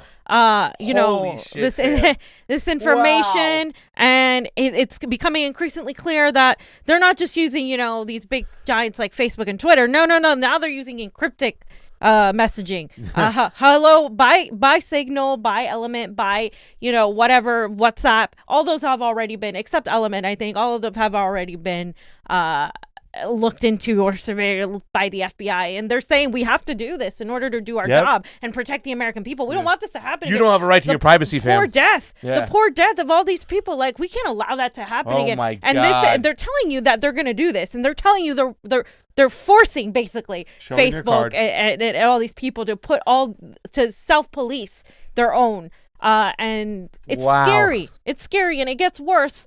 Because you don't have a right to your privacy, fam. I'm sorry. We don't. Big Brother's got to watch over you. We need to have access to every single nook and cranny out there. You're not allowed to have any freedom whatsoever. Bye, America. They amended FISA, 1978. The original FISA. They amended it after when the FBI felt like they needed to look more into people's privacy to save the American people. Of course, we could look at the Patriot Act, the Espionage Act. All of that goes into play. This is why Julian Assange matters, because this is what they're using. They're using like old laws to justify what happened. And it's only going to get worse. It's going to get worse. And they're tipping their hat off to you. They're telling you, it's like the poker player again. Oh, they're tipping their cards off again. We know what they're going to do. Right. We can almost tell you exactly because they tell us. You just got to pay attention to it. But who's got the time to sit through all this shit, fam? Exactly, right? The Convo Couch, so we can regurgitate and give it to you. Yeah. So, basically, what's happening is that the FBI are reaching out to local law enforcement. They're going as far deep as high schools for information. And they're encouraging people to, this is what they said. We don't have time to play everything, but this is what they said in the hearing. If you see something, say something. So that's the saying they're using to get people to police each other now. That's what they want. They're saying, if you see something, say something. Be a good little cop. Come on. Be a good little informant, please. This is the Republicans saying this back in the days. Now they're using it against you. I remember my Aunt Marie used to say, remember, see something, say something. I said, just watch it. They're going to use it against you. And they are. Now, like, oh, if you see something, you say something. There's a domestic terrorism. Let's go into their whole background. Let's look at everything. Let's invade their privacy. Forget about it. This is scary shit. So Holly comes after them, of course. And let's start with what Holly says in 2 hours and 21 minutes. You say you're not familiar. Are you saying that you don't know whether or not the Bureau has scooped up geolocation data, metadata from cell phone records from cell phone towers? Or do you not know? Or are you saying that the Bureau maybe or maybe hasn't done it? Just tell me what you know about this. So when it comes to geolocation data specifically, again, not in a specific instance, but just even the use of geolocation data, I would not be surprised to learn, but I do not know for a fact that we were using geolocation data under any situation in connection with the investigation of the 6th. But again, we do use geolocation data under specific authorities in specific instances. Because this is such a sprawling investigation, that would not surprise me. When it comes to metadata, which is a little bit different, obviously, than geolocation data, I feel confident that we are using various legal authorities to look at metadata under a variety of situations. But again, the specifics of when, under what circumstances, with whom, that kind of thing, I'm not in a position to testify about. I can't tell you specific, fam, but I know we use it in general, so I wouldn't be surprised. But I can't tell you which particular case, but we do use it. Both ways. Yeah, so Johnny, just let the rest play out. What do you have in mind? You said that you're using the relevant authorities. What authorities are they? Well, we have various forms of legal process we can serve on companies that will allow us to get access. And that's been done? Well, we're using a lot of legal process in connection with the investigation, so yes. But specifically serving process on companies invoking your various legal powers to get data from companies, that's been done in the case of gathering this data? In gathering metadata, again, I don't know the specifics, but I feel confident that has happened because metadata is often something that we look at, and we have a variety of legal tools that allow us to do that under certain circumstances. He could have just said yes. Yeah, short answer, yes. And then he goes on to ask him, why should we trust you? Like, why would we just trust in your word? They want you to just trust them. Like that. Yeah, please trust us. And I think it's what Senator Lee was trying to get at. How are we going to know what you are doing with it, and how are we going to evaluate the Bureau's conduct if we don't know what authorities you're invoking, what precisely you're doing, what you're retaining? I mean, this is, you said to him repeatedly you weren't familiar with the specifics. You've now said it to me. I don't know. I'm not sure how this committee is supposed to evaluate anything that the Bureau is doing. You're basically saying just trust us. I mean, how are we going to know? Do we have to wait till the end of your investigation to find out what you've done? Well, certainly I have to be careful about discussing an ongoing investigation, which I'm sure you can appreciate. But all the tools that we have are done in conjunction with prosecutors and lawyers from the Justice Department. Now, if there's information we can provide you before an investigation is completed that goes through what some of the authorities we have, the tools we have, et cetera, we could probably provide some information like that might be useful to you to help answer the question.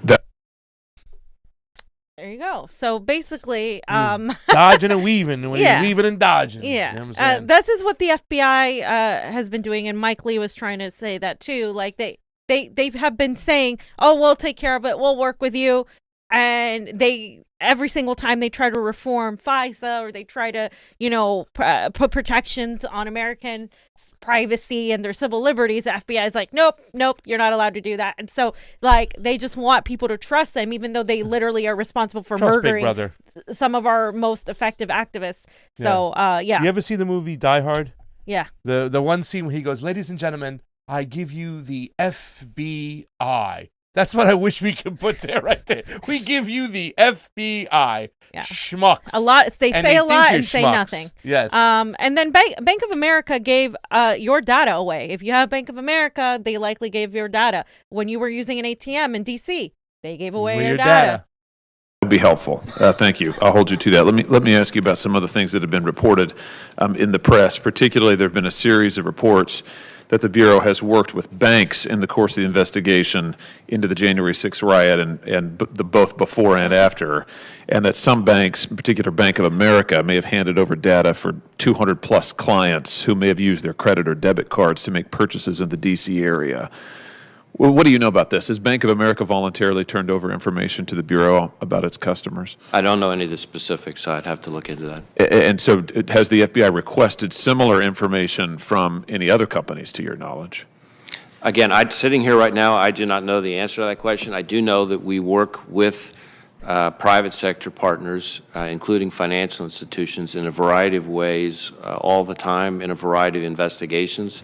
But exactly the specifics of what may or may not have happened here, that I don't know sitting here as we're talking today. As I'm sure you can appreciate, my concern here is that 12 U.S.C. 3403 prohibits financial institutions from turning over confidential client records, unless, of course, they've got reasonable suspicion that there's a crime being committed. Now, the news reports on this have indicated that the financial institutions were doing this in cooperation with the Bureau without any such indication of a crime. They're just turning over reams of consumer data. That obviously would be a major legal problem, a major legal concern. Can you try and get me some answers to these questions? I appreciate you say you don't know today, you're not aware of what's going on, but can you look into this and follow up with me on this? I'd be happy to see if there's more information we can provide you on the subject. As I said, we have a variety of ways in which we engage with financial institutions in particular. And as you referenced, there's a number of legal authorities that describe when you can and cannot do that and how that's supposed to work. So I don't want to get out, as they say, over my skis and try to characterize what may have happened in this specific instance. This guy can't answer everything. He can't answer a goddamn thing. He's not answering anything. Mr. Wray, it appears that here it says your first name is Christopher. Can you confirm that, please? I don't have the specifics on my name, and I really can't confirm that my name is Christopher and stuff. But it says right here, Mr. Wray, that on the sheet that your name is Christopher. Well, yeah. Once again, I don't want to get over my skis. I don't know if that's my name. So that's basically what he's doing. And then finally here with Holly, he mentions Facebook and Twitter. Has the FBI had contacts with those tech platforms following the events of the 6th? We've certainly had contact with a number of the social media companies in connection with the 6th, so that much I know. Has the Bureau sought to compel any of those companies to turn over user data related to the 6th? Well, again, I can't tell you the specifics here, but what I will tell you is that I feel certain that we have served legal process on those companies, which we do with some frequency. And we have received information from some of those companies. And whether that's true of every single one of the companies you listed, I can't say for sure, but I suspect it is because we work with the social media companies quite a lot. Can you make up a character Oh and be my him God. and come on the show? Oh my God. And be this guy? Mr. Ray, we want to confirm today that we looked outside. The sky is blue. Would you agree to that statement over there? Well, I don't want to get to the specifics. It might be a different type of blue, but I would suspect it's blue, but I can't confirm or deny. Okay. And there's a reason why they made Holly public enemy number one, fam. Not sorry to step on your words over here, but there's a reason why they've made this guy one of the most hated senators out there. Yeah. Because when it comes to our civil liberties and when it comes to big tech, this guy does not hold back. He goes right after it, and he goes specifically to allow the people to know exactly what's going on. He's done this time and time again, and they want this guy away. Big tech has been like, you got to get rid of Holly. They hate him. They hate him, and they understandably hate him because he asks all the right questions. And this guy's very stoic. He's very FBI, very calm. Even when people were yelling at him, he was fine. The moment Holly stepped in there, and Mike Lee a little bit too, but especially Holly, like he starts getting really uncomfortable, and his body language shifts. He starts like spazzing out a little bit. Like you can tell he's uncomfortable with Holly's questioning. And Holly is very polite, and they know how to push their buttons. And then later on, of course, Tom Cotton comes on. We're not going to play Tom Cotton, but he blames Syria, Iran, and China as possible threats. Can't bring him on as a result of this. Lord. No, because he's such an asshole. He's literally awful. Like he is God. shit. Every once in a while he'll come up with something Mitch decent, McConnell. but he is awful. And Cory Booker, of course, spends 30 minutes talking about how we need diversity in the FBI. So he wants more cops of color. He literally spends 30 minutes talking about diversity. Does he really? Yes. And then finally, at 2 hours and 55 minutes, he gets Ray to say that there is no widespread voter fraud. And then we can play that a little bit. It's not very long. It's like 7 seconds. Aware of any widespread evidence of voter fraud, much less that would have affected the outcome in the presidential election. All right. Well, Okay, so there you go. He says it, so it must be true. Yeah. So, it is. It is the most secure way. Listen, it won't merit the truth, the negative, whatever. What it will merit is the fact that we need proper audits. But I don't want to get into this topic right now because we can talk for hours. It's a crock of shit. There are millions of people who are upset with our elections. They still want to just avoid the whole thing and try to make them look stupid. Once again, they're trying to divide people. Team A, Team B. So, I mean... Yeah. And then finally, Ray just talks about how the Chinese are the greatest threat right now. China. They bring up China. They bring up, all of our adversaries, etc.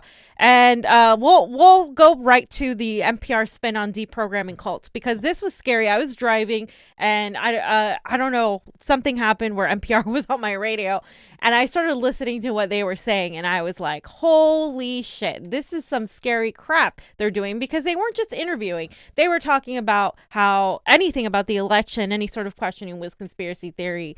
And this was, of course, the host was Ari Shapiro. This is All Things Considered on NPR. I used to listen to this all the time. I mean, my family used to listen to this Ari all Shapiro? the time on All Things Considered. All Things Considered. Yes. And, I haven't listened to it in a while. And this is exactly why, because they're a bunch of neoliberals. And so they start talking about how there's all these Trumpers, right? And they went down this rabbit hole of Q and how they need to be deprogrammed. And so they start talking about these cult deprogramming experts that they're bringing in to sort of deprogram these QAnoners and how, some of these are people and they're nice people, but they've just gone down the rabbit hole and they talk about how like this is something that you have to get rid of them. Like all of these theories about the election being unfair or fraudulent are conspiracy. And they continue and talk about that, and they talk about how do you get these people back? Well, you have to deprogram them. You have to go and pretty much it's like a religion. They're like a cult. And it's like, well, what about Blue MAGA? What about the Russia gating cult? What about the freaking people that are obsessed with Harris or Clinton or Obama? Isn't that a cult itself too? And so I'm just over here. This is scary the way they're painting these people. Like, sure, you don't have to like them, or you can even think some of them are fucking loony.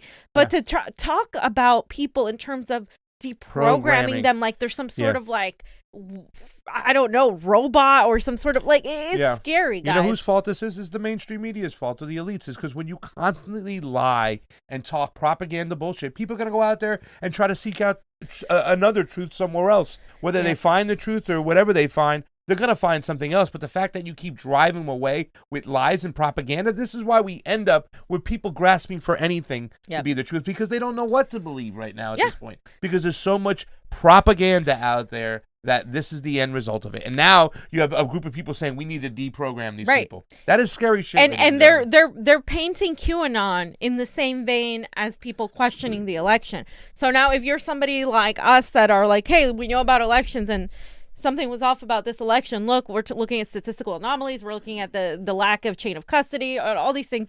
They're going to say, oh, you need to be deprogrammed because you're spreading conspiracy theories. And in that, just like the FBI applying the idea of domestic terrorism now, it's not white domestic terrorism only. They're talking about like any sort of anarchists. They talked about Antifa. They talked about the Boogaloo Boys. They talked about people who are a threat.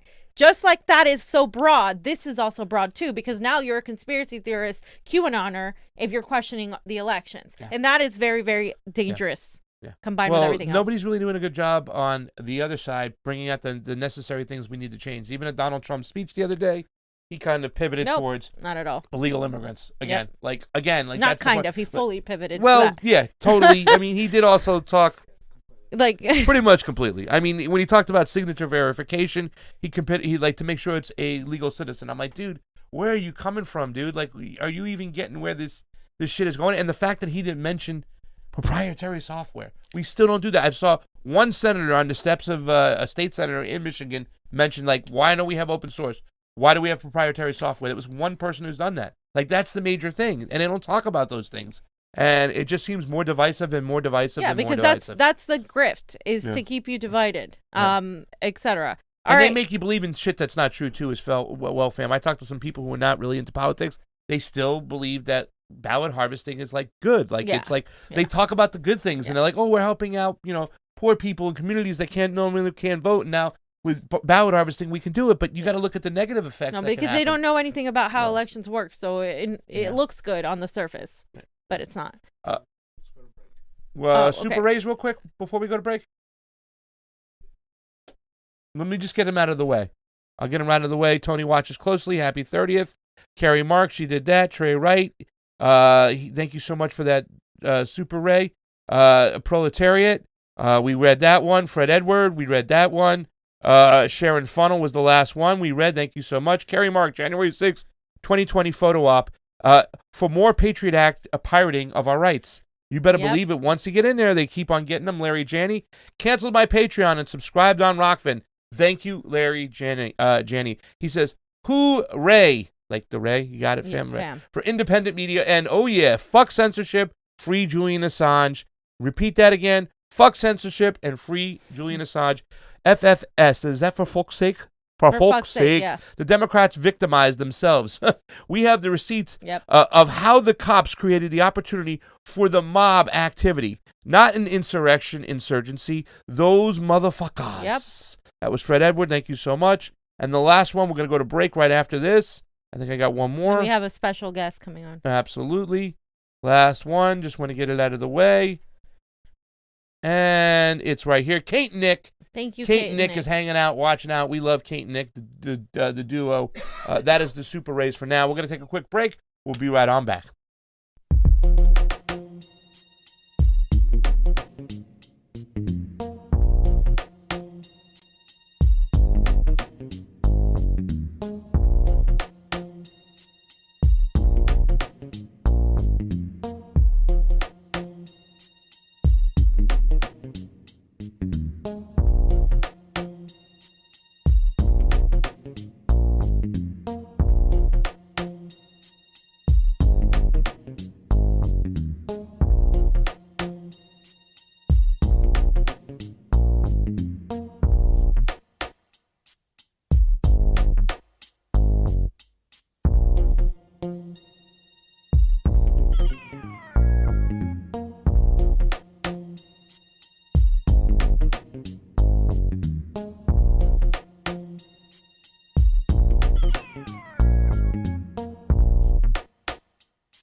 Welcome back from the break, everybody. So we have a great show going on for you today. And right now we're going to bring in a special guest coming to us from Echo Park, Los Angeles, from DSA, a member, Sequoia More White. He's more white than you. Look at that.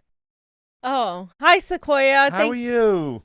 I'm a little offended by that introduction. I can't help my last name. I've spent my entire career trying to undo the damage caused by white supremacy and my last name in general. The more whites traditionally were we're a textile mercantile family, and there were some unfair labor practices back in grandfather's day, but we now use only locally sourced organic materials. Thank you, and thank you.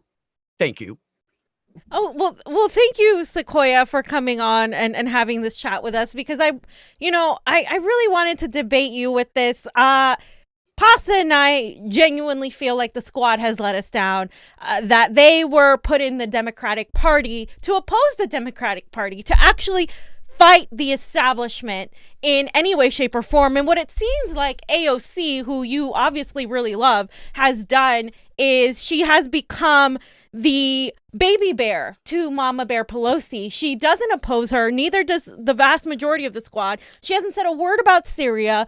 She never spoke against Nera Tanden in any way, shape, or form. And she seems to be all about herself, doing photo ops every single time she does something good to kind of like show off, like, oh, look, I'm doing something good over here. I'm over here doing this. And a lot of people say we're being rude or mean and attacking our only allies. But here's my question to you, Sequoia. What isn't the same thing that Jimmy Dore was wanting with Force the Vote? Isn't that the same thing that AOC is now suddenly for, that Bernie is suddenly for? Like, isn't it the same exact fucking thing? No. And I promised my therapist I would let you finish, so... She finished. Go ahead, answer. There. I feel like I've accomplished at least two things today. First of all, AOC is a warrior. Okay, and I would like you to put some respect on her name when you say it. Having said that, the force the vote that Bernie Sanders and AOC have come up with all on their own without any help from anyone else is entirely different than what Jimmy Dore had tried to get going with this little, we're mad at the squad and we're going to destroy the Democratic Party from the inside by causing division and disruption, when we all knew that the votes weren't there. But the votes seem to be here for raising the minimum wage to $15 an hour by 2025 or 2026 or whenever, it becomes a little bit more cohesive for the Senate and the House to get together on passing a bill like this. But entirely different, though. Entirely different. But it's the same thing. You're forcing the vote on something, and we were already told that since 2010 we've been having the Fight for 15. It's an ongoing thing, and actually, Kshama Sawant led the movement with the Fight for 15 in Seattle.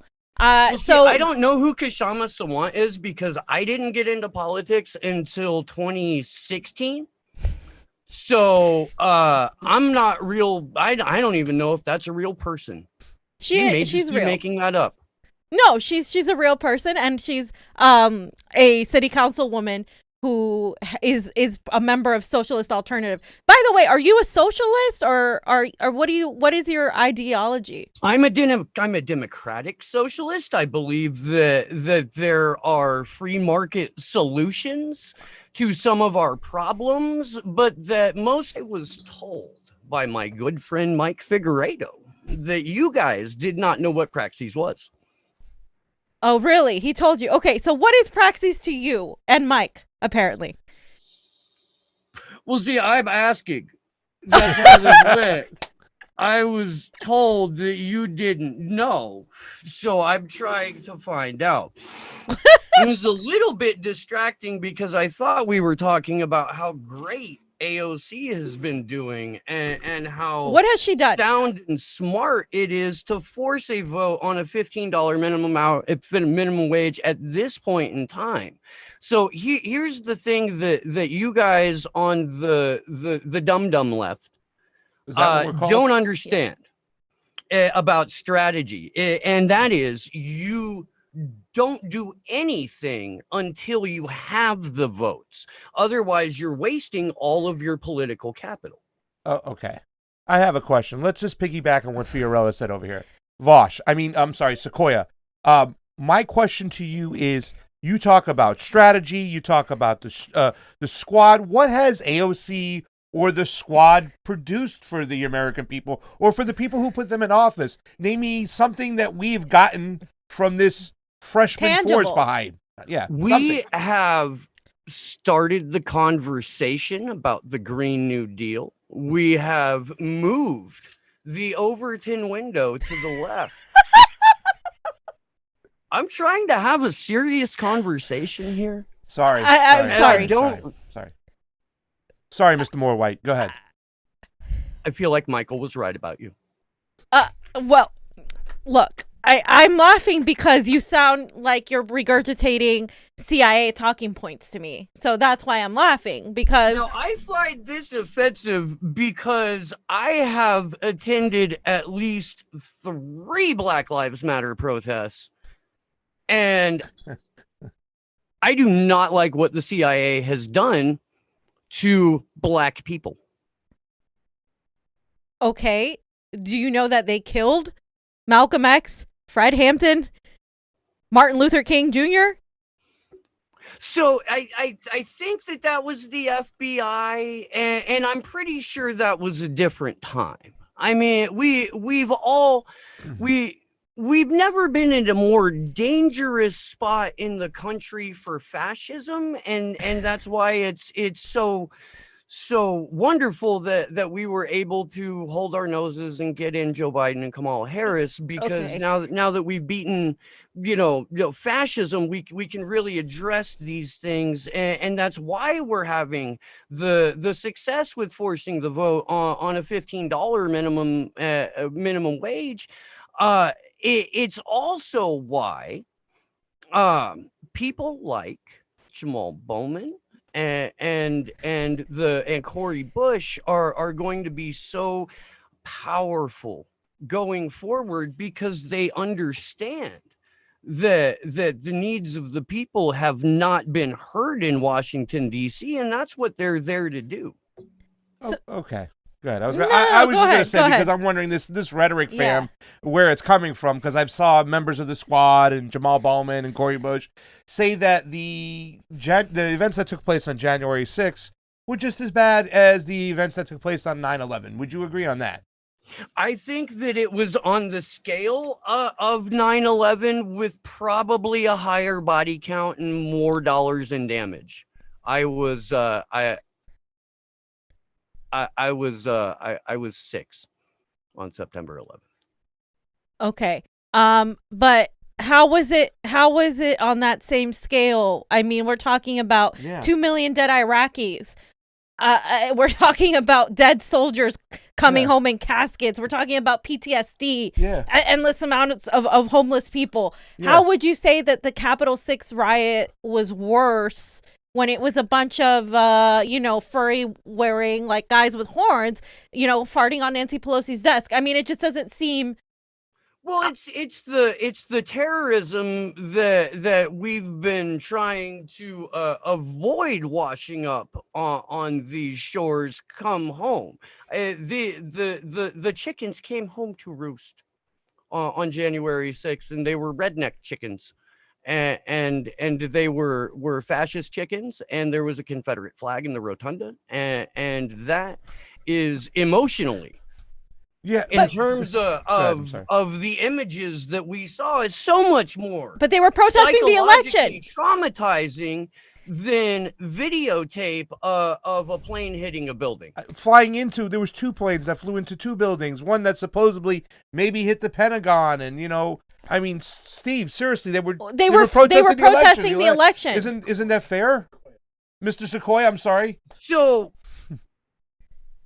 we've never had insurrectionists storm the Capitol before, and even in the War of 1812, the British didn't carry a Confederate flag in the rotunda.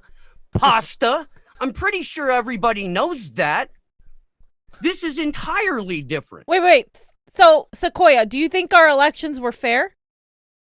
Well, I think that in terms of the way that it worked from the primary to the general election, I think there were a lot of things that they got right and that they figured out. I read in Time magazine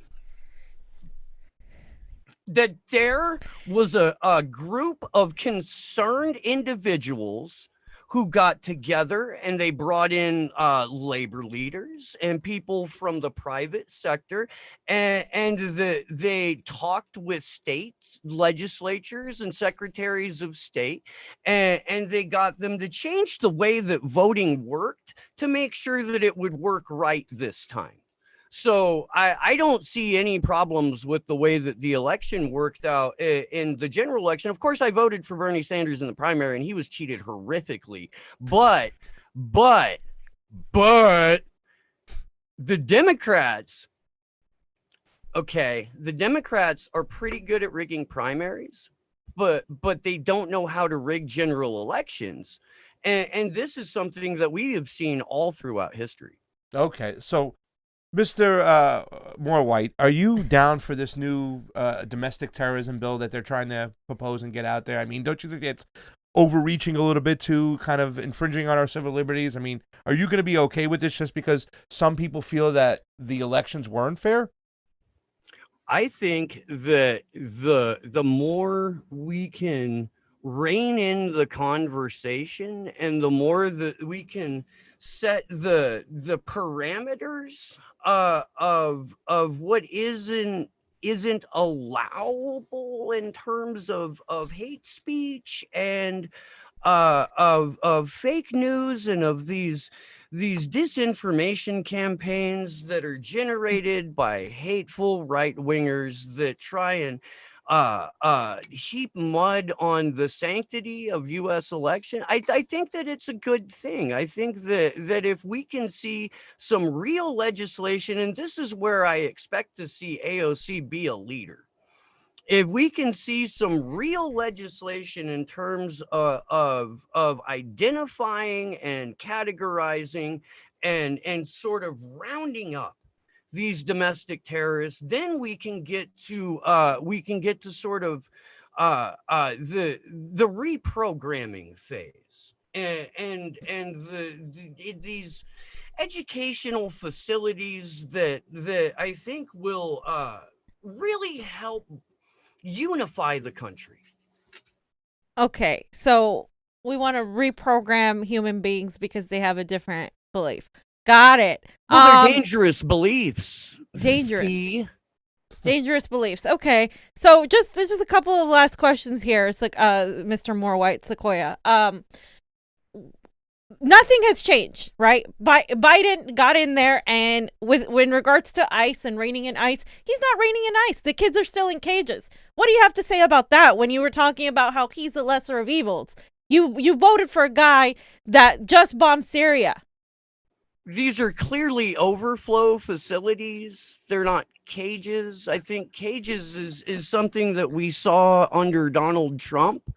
But they've managed to redecorate. Somebody threw a couple of throw pillows in one, and there's a stuffed animal that came from a Paradise, California wildfire Goodwill, you know, they've been spruced up quite a bit. And again, this is an overflow facility. It's not a cage. It's a little bit harsh. In terms of Biden bombing Syria, I mean, Bashar al-Assad is a horrible dictator. and we all know that. And yeah, we shouldn't be involved in all of these wars in the Middle. I consider myself anti-war. I do. I don't think that Biden had any other recourse other than to bomb Syria weeks after an attack happened in Iraq. I mean, that's but Sequoia, when does it stop? Policy. Where does it stop, Sequoia? Just yesterday, Anthony Blinken said that Guaido is the interim president. I mean, sooner or later, you got to say that Biden's foreign policy maybe even be worse than Donald Trump's, no? Well, it was a calculated risk, knowing that we were trading the sort of like neoliberalism of Joe Biden for the overt fascism of Donald Trump. But I think going forward with people like AOC and the squad and the junior squad and whoever else we can get into office in 2022, I think we can help push Biden to the left on Venezuela, because I do believe that the Venezuelan people should have some agency. I'm not a monster. I read David Sirota. Well, okay. I don't think we agree on a lot of things, yeah. Mr. Sequoia. Well, one question. We were accused of helping stoke the Capitol riot. What happened to the Capitol? Yeah. And simply because we mentioned election fraud. We were talking about how this election, we disagree with you. It was not fair. There were a lot of issues regarding security of the ballots. There was a lot of issues with the mail-ins. There was also, that group of people that were concerned citizens that you talk about that did a little bit of moving around of things. So we just mentioned that we had concerns about the election. So do you think that people questioning the election are QAnon? Do you think that people questioning the election helped stoke the Capitol riot? I think that the two of you are personally responsible for every chip of broken glass and every tear gas streaked eye that happened on that day, because you and the rest of the dum-dum left have been sort of trying this red-brown alliance with these awful, horrible Nazi types. And I understand some of them market themselves as libertarians, but let's be honest, if you are anywhere to the right of a Haymarket Books holiday sale, you're a fascist. All right. I think we're not going to find any common ground. Well, we'll get you out of here, Sequoia Moore White. But last question. Who do you got for president 2024? So I'm going to go out on a limb here, and I'm going to say it's not going to be AOC's time yet, although I wish it was. But I do think that we'll see the ascendancy of Kamala Harris in 2024. And are you okay with that? I think that as long as somebody with a D next to their name is in office, we have a chance to push them left. But if somebody with the exact same ideology who maybe is a little bit better on civil liberties but has an R next to their name gets elected, then it's fascism. Wow.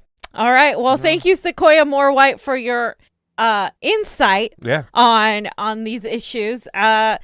Best of luck to you on your DSA organizing. Yeah. Echo Park needs you. All right, that's it. Let's get him out of here. Sequoia Moore White, everybody. Yep. He gave us he's out of here. Thank you so much for joining us. That is Sequoia Moore White. That is Sequoia Moore White. I mean, right. yeah. I mean, that's, these people, they just, I don't know what to do with them. I really don't. They think they're doing the right thing, but by pushing this sort of quasi neoliberalism masked as progressivism, they're just like, they're tools of the national security state and the CIA. He blamed us for what happened. He blamed us. He said every little shred of glass, what happened with Stoke, every little tear gas was in our the fault. eye. The Convo Couch for pushing election integrity issues. And stuff. What a character. Johnny, what do you got from the Streamlabs, from people who put in some love there for the... Yeah. I saw the little red thermometer go... All right, so just in case you guys missed that on the chat, because some people were confused, this was, you know, a parody. Guys, do you like... Sequoia Moorwhite. There he is. Did you have fun with that one? Look at him. He's dying right now. How hard was that? No, that's fucking hilarious. You're too smart, Steve. Oh You were God. a little too smart. Like they don't speak like they don't even mention the national security. They don't. No. When we do that bit in DC, when we do it like the 60 Minutes interview, we'll train up a bit. I'll try to dumb down. Yeah. You I'm didn't wag your finger. Fucking ridiculous. You gotta wag. Can you wag your finger at me, please?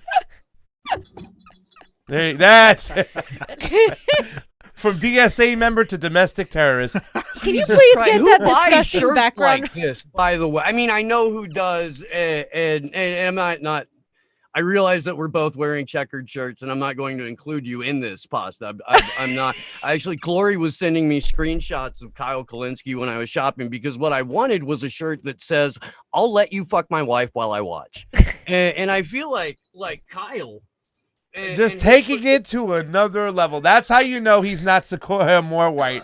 Right there. Not even close, dude. Not even close. Steve, tell everybody what's going on the 17th and 18th in March 17th, March 18th, Washington, D.C. Action for Assange will be holding a march from Fox, NBC, and C-SPAN down to CNN. We'll be having some speakers. We'll be joined by the protest that Fee has let Pasta and Johnny say they're organizing, which is the fuck censorship event. We're going to go from CNN to Google. But really, it's all Johnny. the fuck are you guys He got talking so about? mad when I forgot my what I God. didn't include her in this last. So It's such bullshit. I don't know who's dude. more obnoxious, these two or you. That's it. I'm sorry, Fee. I really am. So that'll be the 17th. The fuck censorship protest will meet us at CNN. We're gonna march to Google on the 18th. Action for Assange will be back at the DOJ. We are encouraging people to hold their own events if they can't make it to DC. I know it's hard to get to DC. Getting hard for us too. We just had to restart a fundraiser because GoFundMe fucked us. What happened? So Andrew's PayPal that had been good enough for GoFundMe prior, GoFundMe decided that it wasn't okay. They weren't going to send him any money. So we tried to get them to send it to a different bank, and then they wouldn't do it, and then it just sort of got like worse from there. So long story short, we have a new fundraiser on Go Get Funding. We're going to hope we don't get screwed by them. And this is just where, this is where activism and fundraising is at going into 2021. The stuff that we organize for is not, it's not sponsored by the Democratic Party. It's not going to be a Black Lives Matter event. It's not going to be a women's march. It's not going to be a, let's go raid Nancy Pelosi's office for a Green New Deal photo op. So this is not what we're doing. And I can't believe this fucking ridiculous background stuff. I know. I keep listening to you, and then I'm like looking at the background, and it's just hard for me. Beautiful. That's beautiful. What happened with your Patreon situation? I killed my Patreon because they nuked the Last American Vagabonds channel. And even if Ryan wasn't a personal friend of mine, I would have done it. Just because I'm that idiot, I guess. I don't know. But like I wasn't even putting stuff on the Patreon. I'd been telling people for a number of months now to drop it and to support the show on Rokfin if they wanted to continue to support the show. And this was just kind of final nail in the Patreon coffin for me. But they got him for medical misinformation. And the video that they chose to point to was the one where he was reading off a WHO study. Was that on Patreon or was it on something else and they canceled him? No, this is what Patreon's doing that's fucking nefarious. And that's if you do a video and it's not exclusive to Patreon, but in the description it links to Patreon, or you show on your end screen support us on Patreon, or you have a QR code or anything like that, Patreon has decided that that's their content. Wow. So that's crazy. Yeah. So it wasn't even on the platform, Steve. It was just a link. Yeah. Wow. Yeah. And that's next level. And when Ryan showed that, put that screenshot up, like that, pretty much the moment that I was like, oh yeah. Yeah, I asked him about it too. I'm like, wait a minute, does that mean that even stuff that you don't post specifically to Patreon? And he's like, yeah, according to them, if your content has a Patreon link in it, they're going to include that in their search for harmful content. Well, we asked this question the other day, Johnny, right?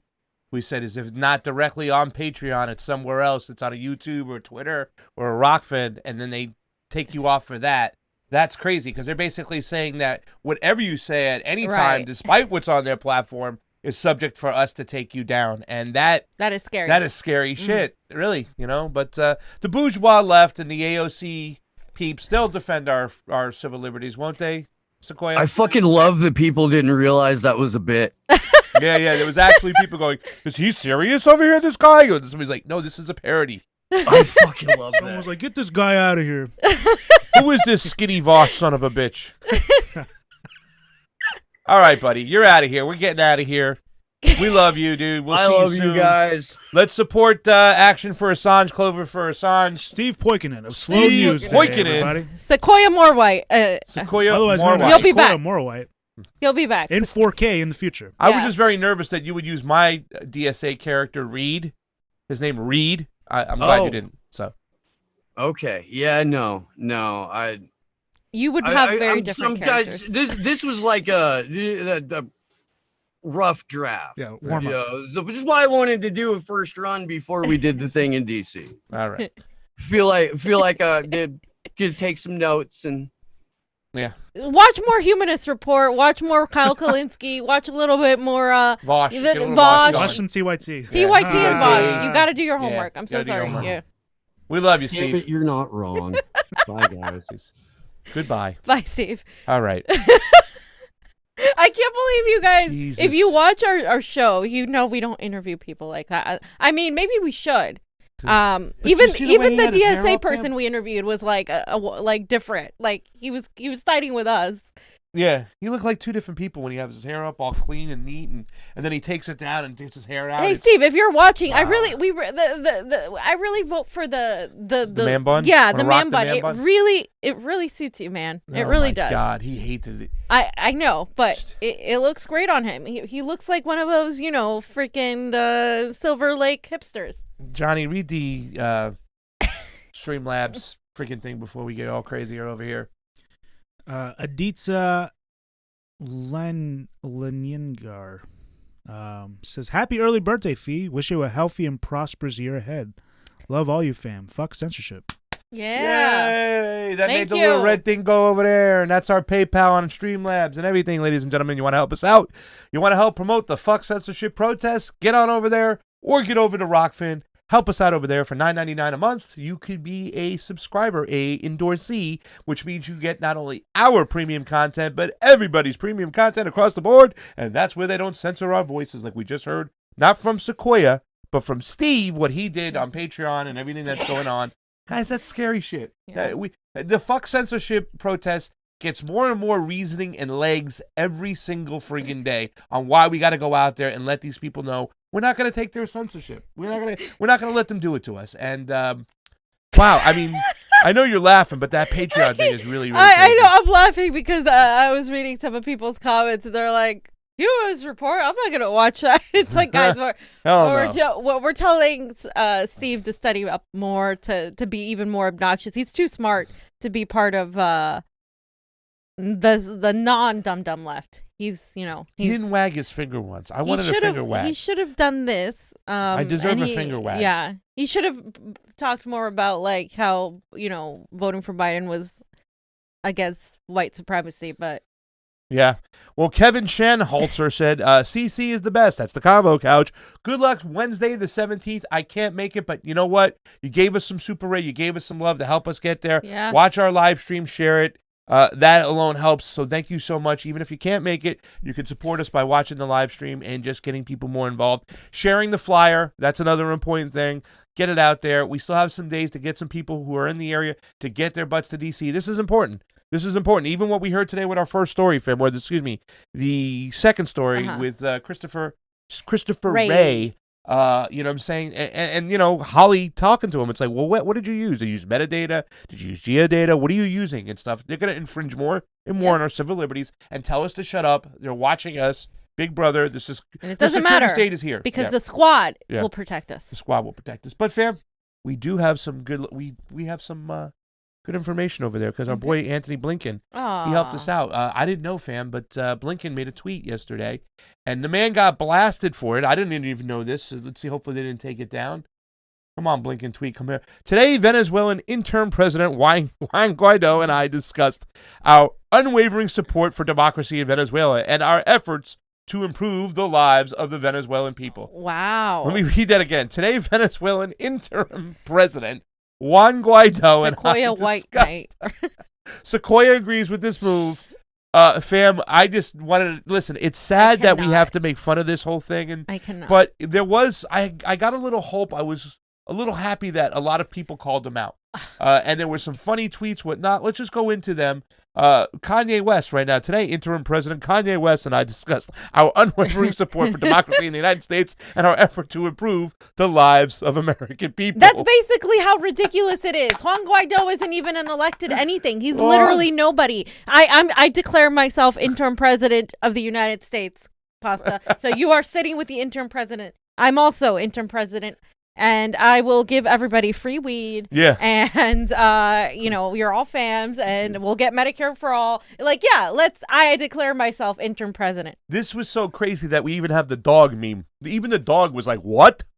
How long did that take, by the way, for Blinken to do that? It took like less time. Than 40 days. Less than 40 days that we were able to bomb Syria and then keep the sanctions, which kill almost 100,000 people per year, a lot of little children, right?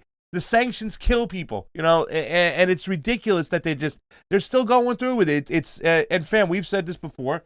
You see the new boss, right? Same as the old boss. Okay, but not that one yet. It says there's no meaningful difference between Trump's foreign policy and Biden's. None. Is there? No. Zero. No. Zero. This might be worse because they're really ramping it up very quickly. Yep. I like this Oprah one, right? All these pieces of shit are all the same. You get a coup. You get a coup. He gets a coup. She gets a coup. We all get a coups. coup. We all get coups. There's coups everywhere. Everywhere a coup. Here a coup. There a coup. It's ridiculous. Hipster man I put for this one over here. Might be friends in a way, with Sequoia. Aren't we all the interim president of Venezuela, fam? Oh yeah, we're in a way. I mean, like I said, I'm interim president right now. I mean, this guy got blasted all day.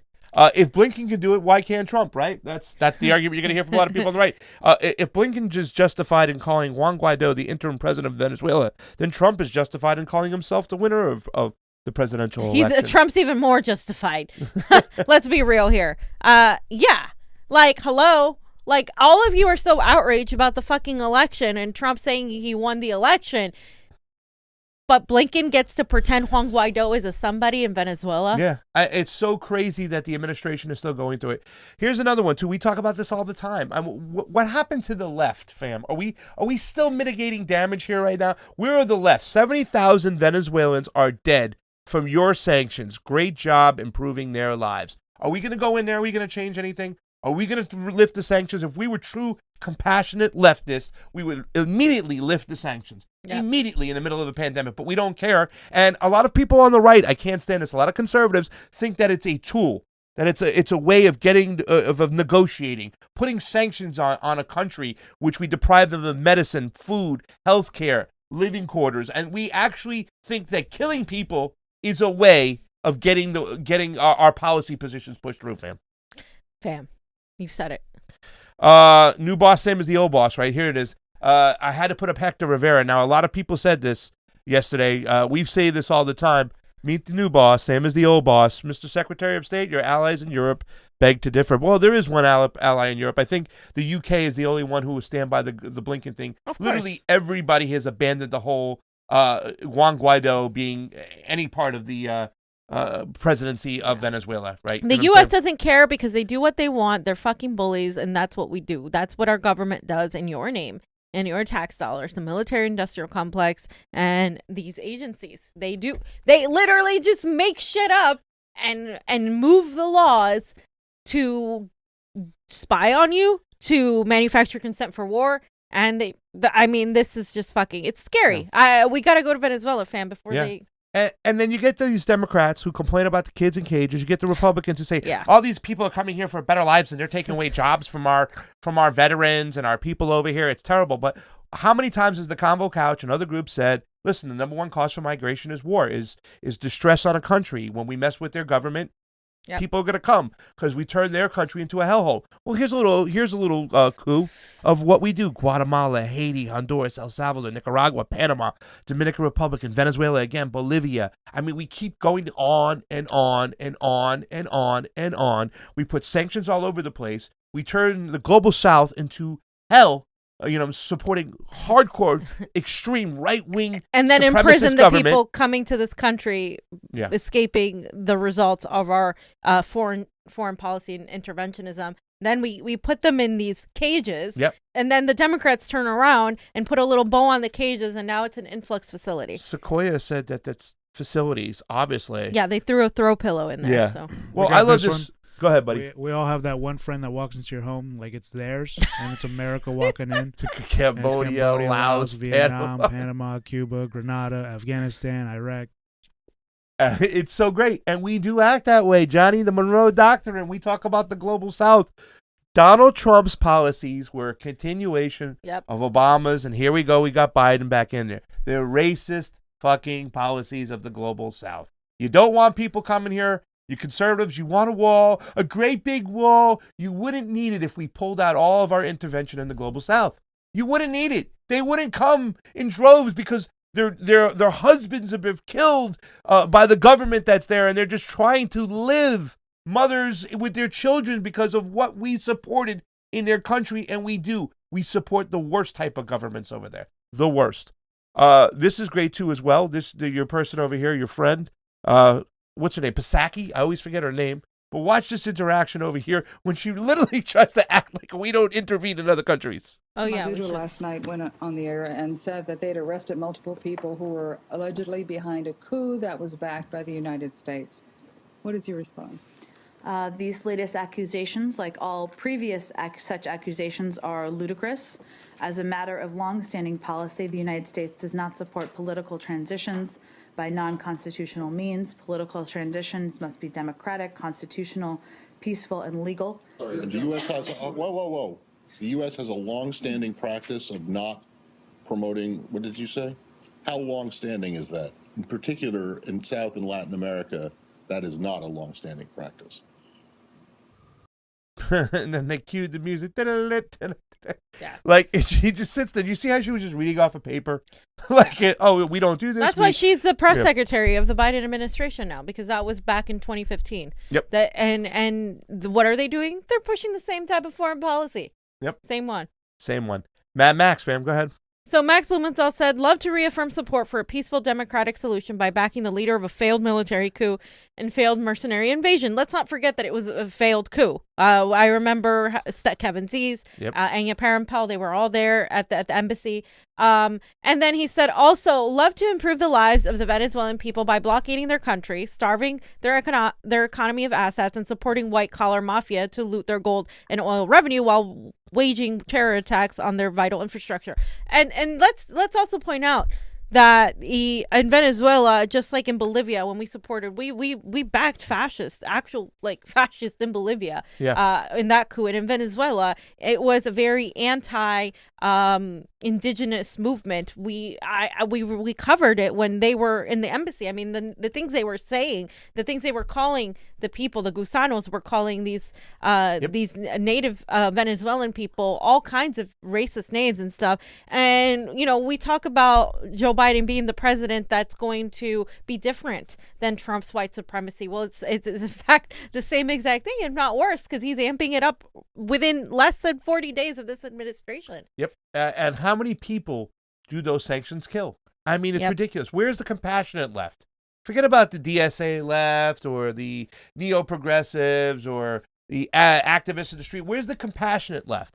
To know, to sit there or try to not act like you don't know that sanctions kill people. And they kill who? The most vulnerable, right? So you're out there, you're cheering for, equal rights and against racism and stuff. Well, these are mostly indigenous people over here in Venezuela who are just getting slaughtered by these sanctions. They are dying, a lot of children. Where you at?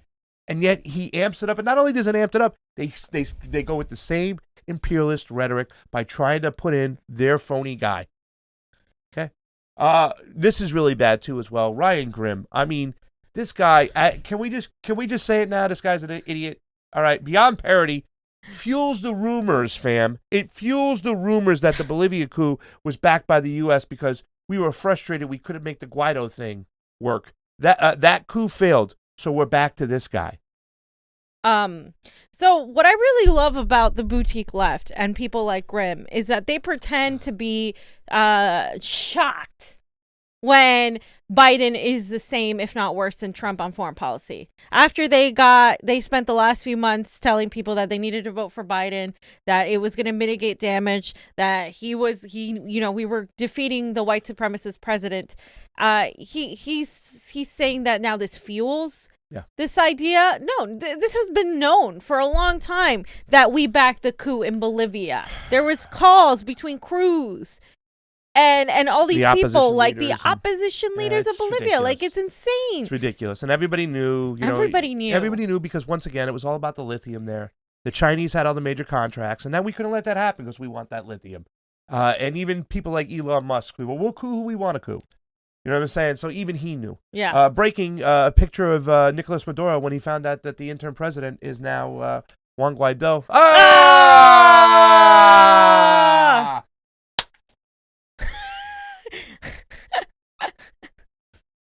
I mean, we're a joke right now. The new we're boss, a literal joke. This is freaking ridiculous. What has changed? It's like you're trying to bring back a dead body because Guaido, like his whole ill attempt was completely awful. It's done. It's not happening unless we force it to happen. He has literally no support.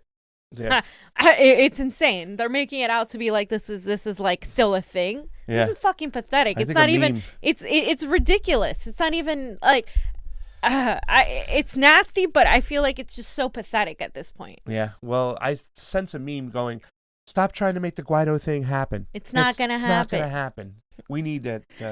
What is gonna happen though is the fuck censorship protest. That's right. And it's gonna happen in DC, fam. Right? We're done March 17th. And that follows the Action for Assange protest, but we're going to be out there. You see the address there. If you can come out there and make it, you want to march with the Convo Couch. In front of CNN. That's right. We're going to go out there. We're going to get this stuff. We're going to let them know, fuck their censorship. We're done with it. All right? And we're going to go take it right to D.C. and to the people who need it most. So come out there and join us. If you can't join us, watch the live stream. Share the flyer. Help us out. Get there. The PayPal right above over there. You can see the fuck censorship right above fee. Streamlabs, sorry, not PayPal. The Streamlabs right above Fiorella, the thermometer. We need to make that grow, and we need to get out there, and we need to be a voice for the people out there because, fam, they're trying to silence not just you or I or independent media. They're trying to silence anybody who doesn't go along with their imperialistic narrative. That's right, fam. Johnny, anything else? All right, so that's it for today, ladies and gentlemen. Remember, go over to our Rokfin, Rokfin, sign up for free. If you got $9.99 a month to be one of our endorsees, you could do that. You get all premium content across the board. We also have a PayPal. We have a Patreon. And we need your love and your help to get us there. So for Pasta Jardula, Fiorella, Johnny Sue are those ones and twos. And if you're going to join, don't join the Patreon. Join the other thing. The Rokfin. Rokfin. Or PayPal. Happy birthday tomorrow, Fee. It's tomorrow. Gosh. All right. Come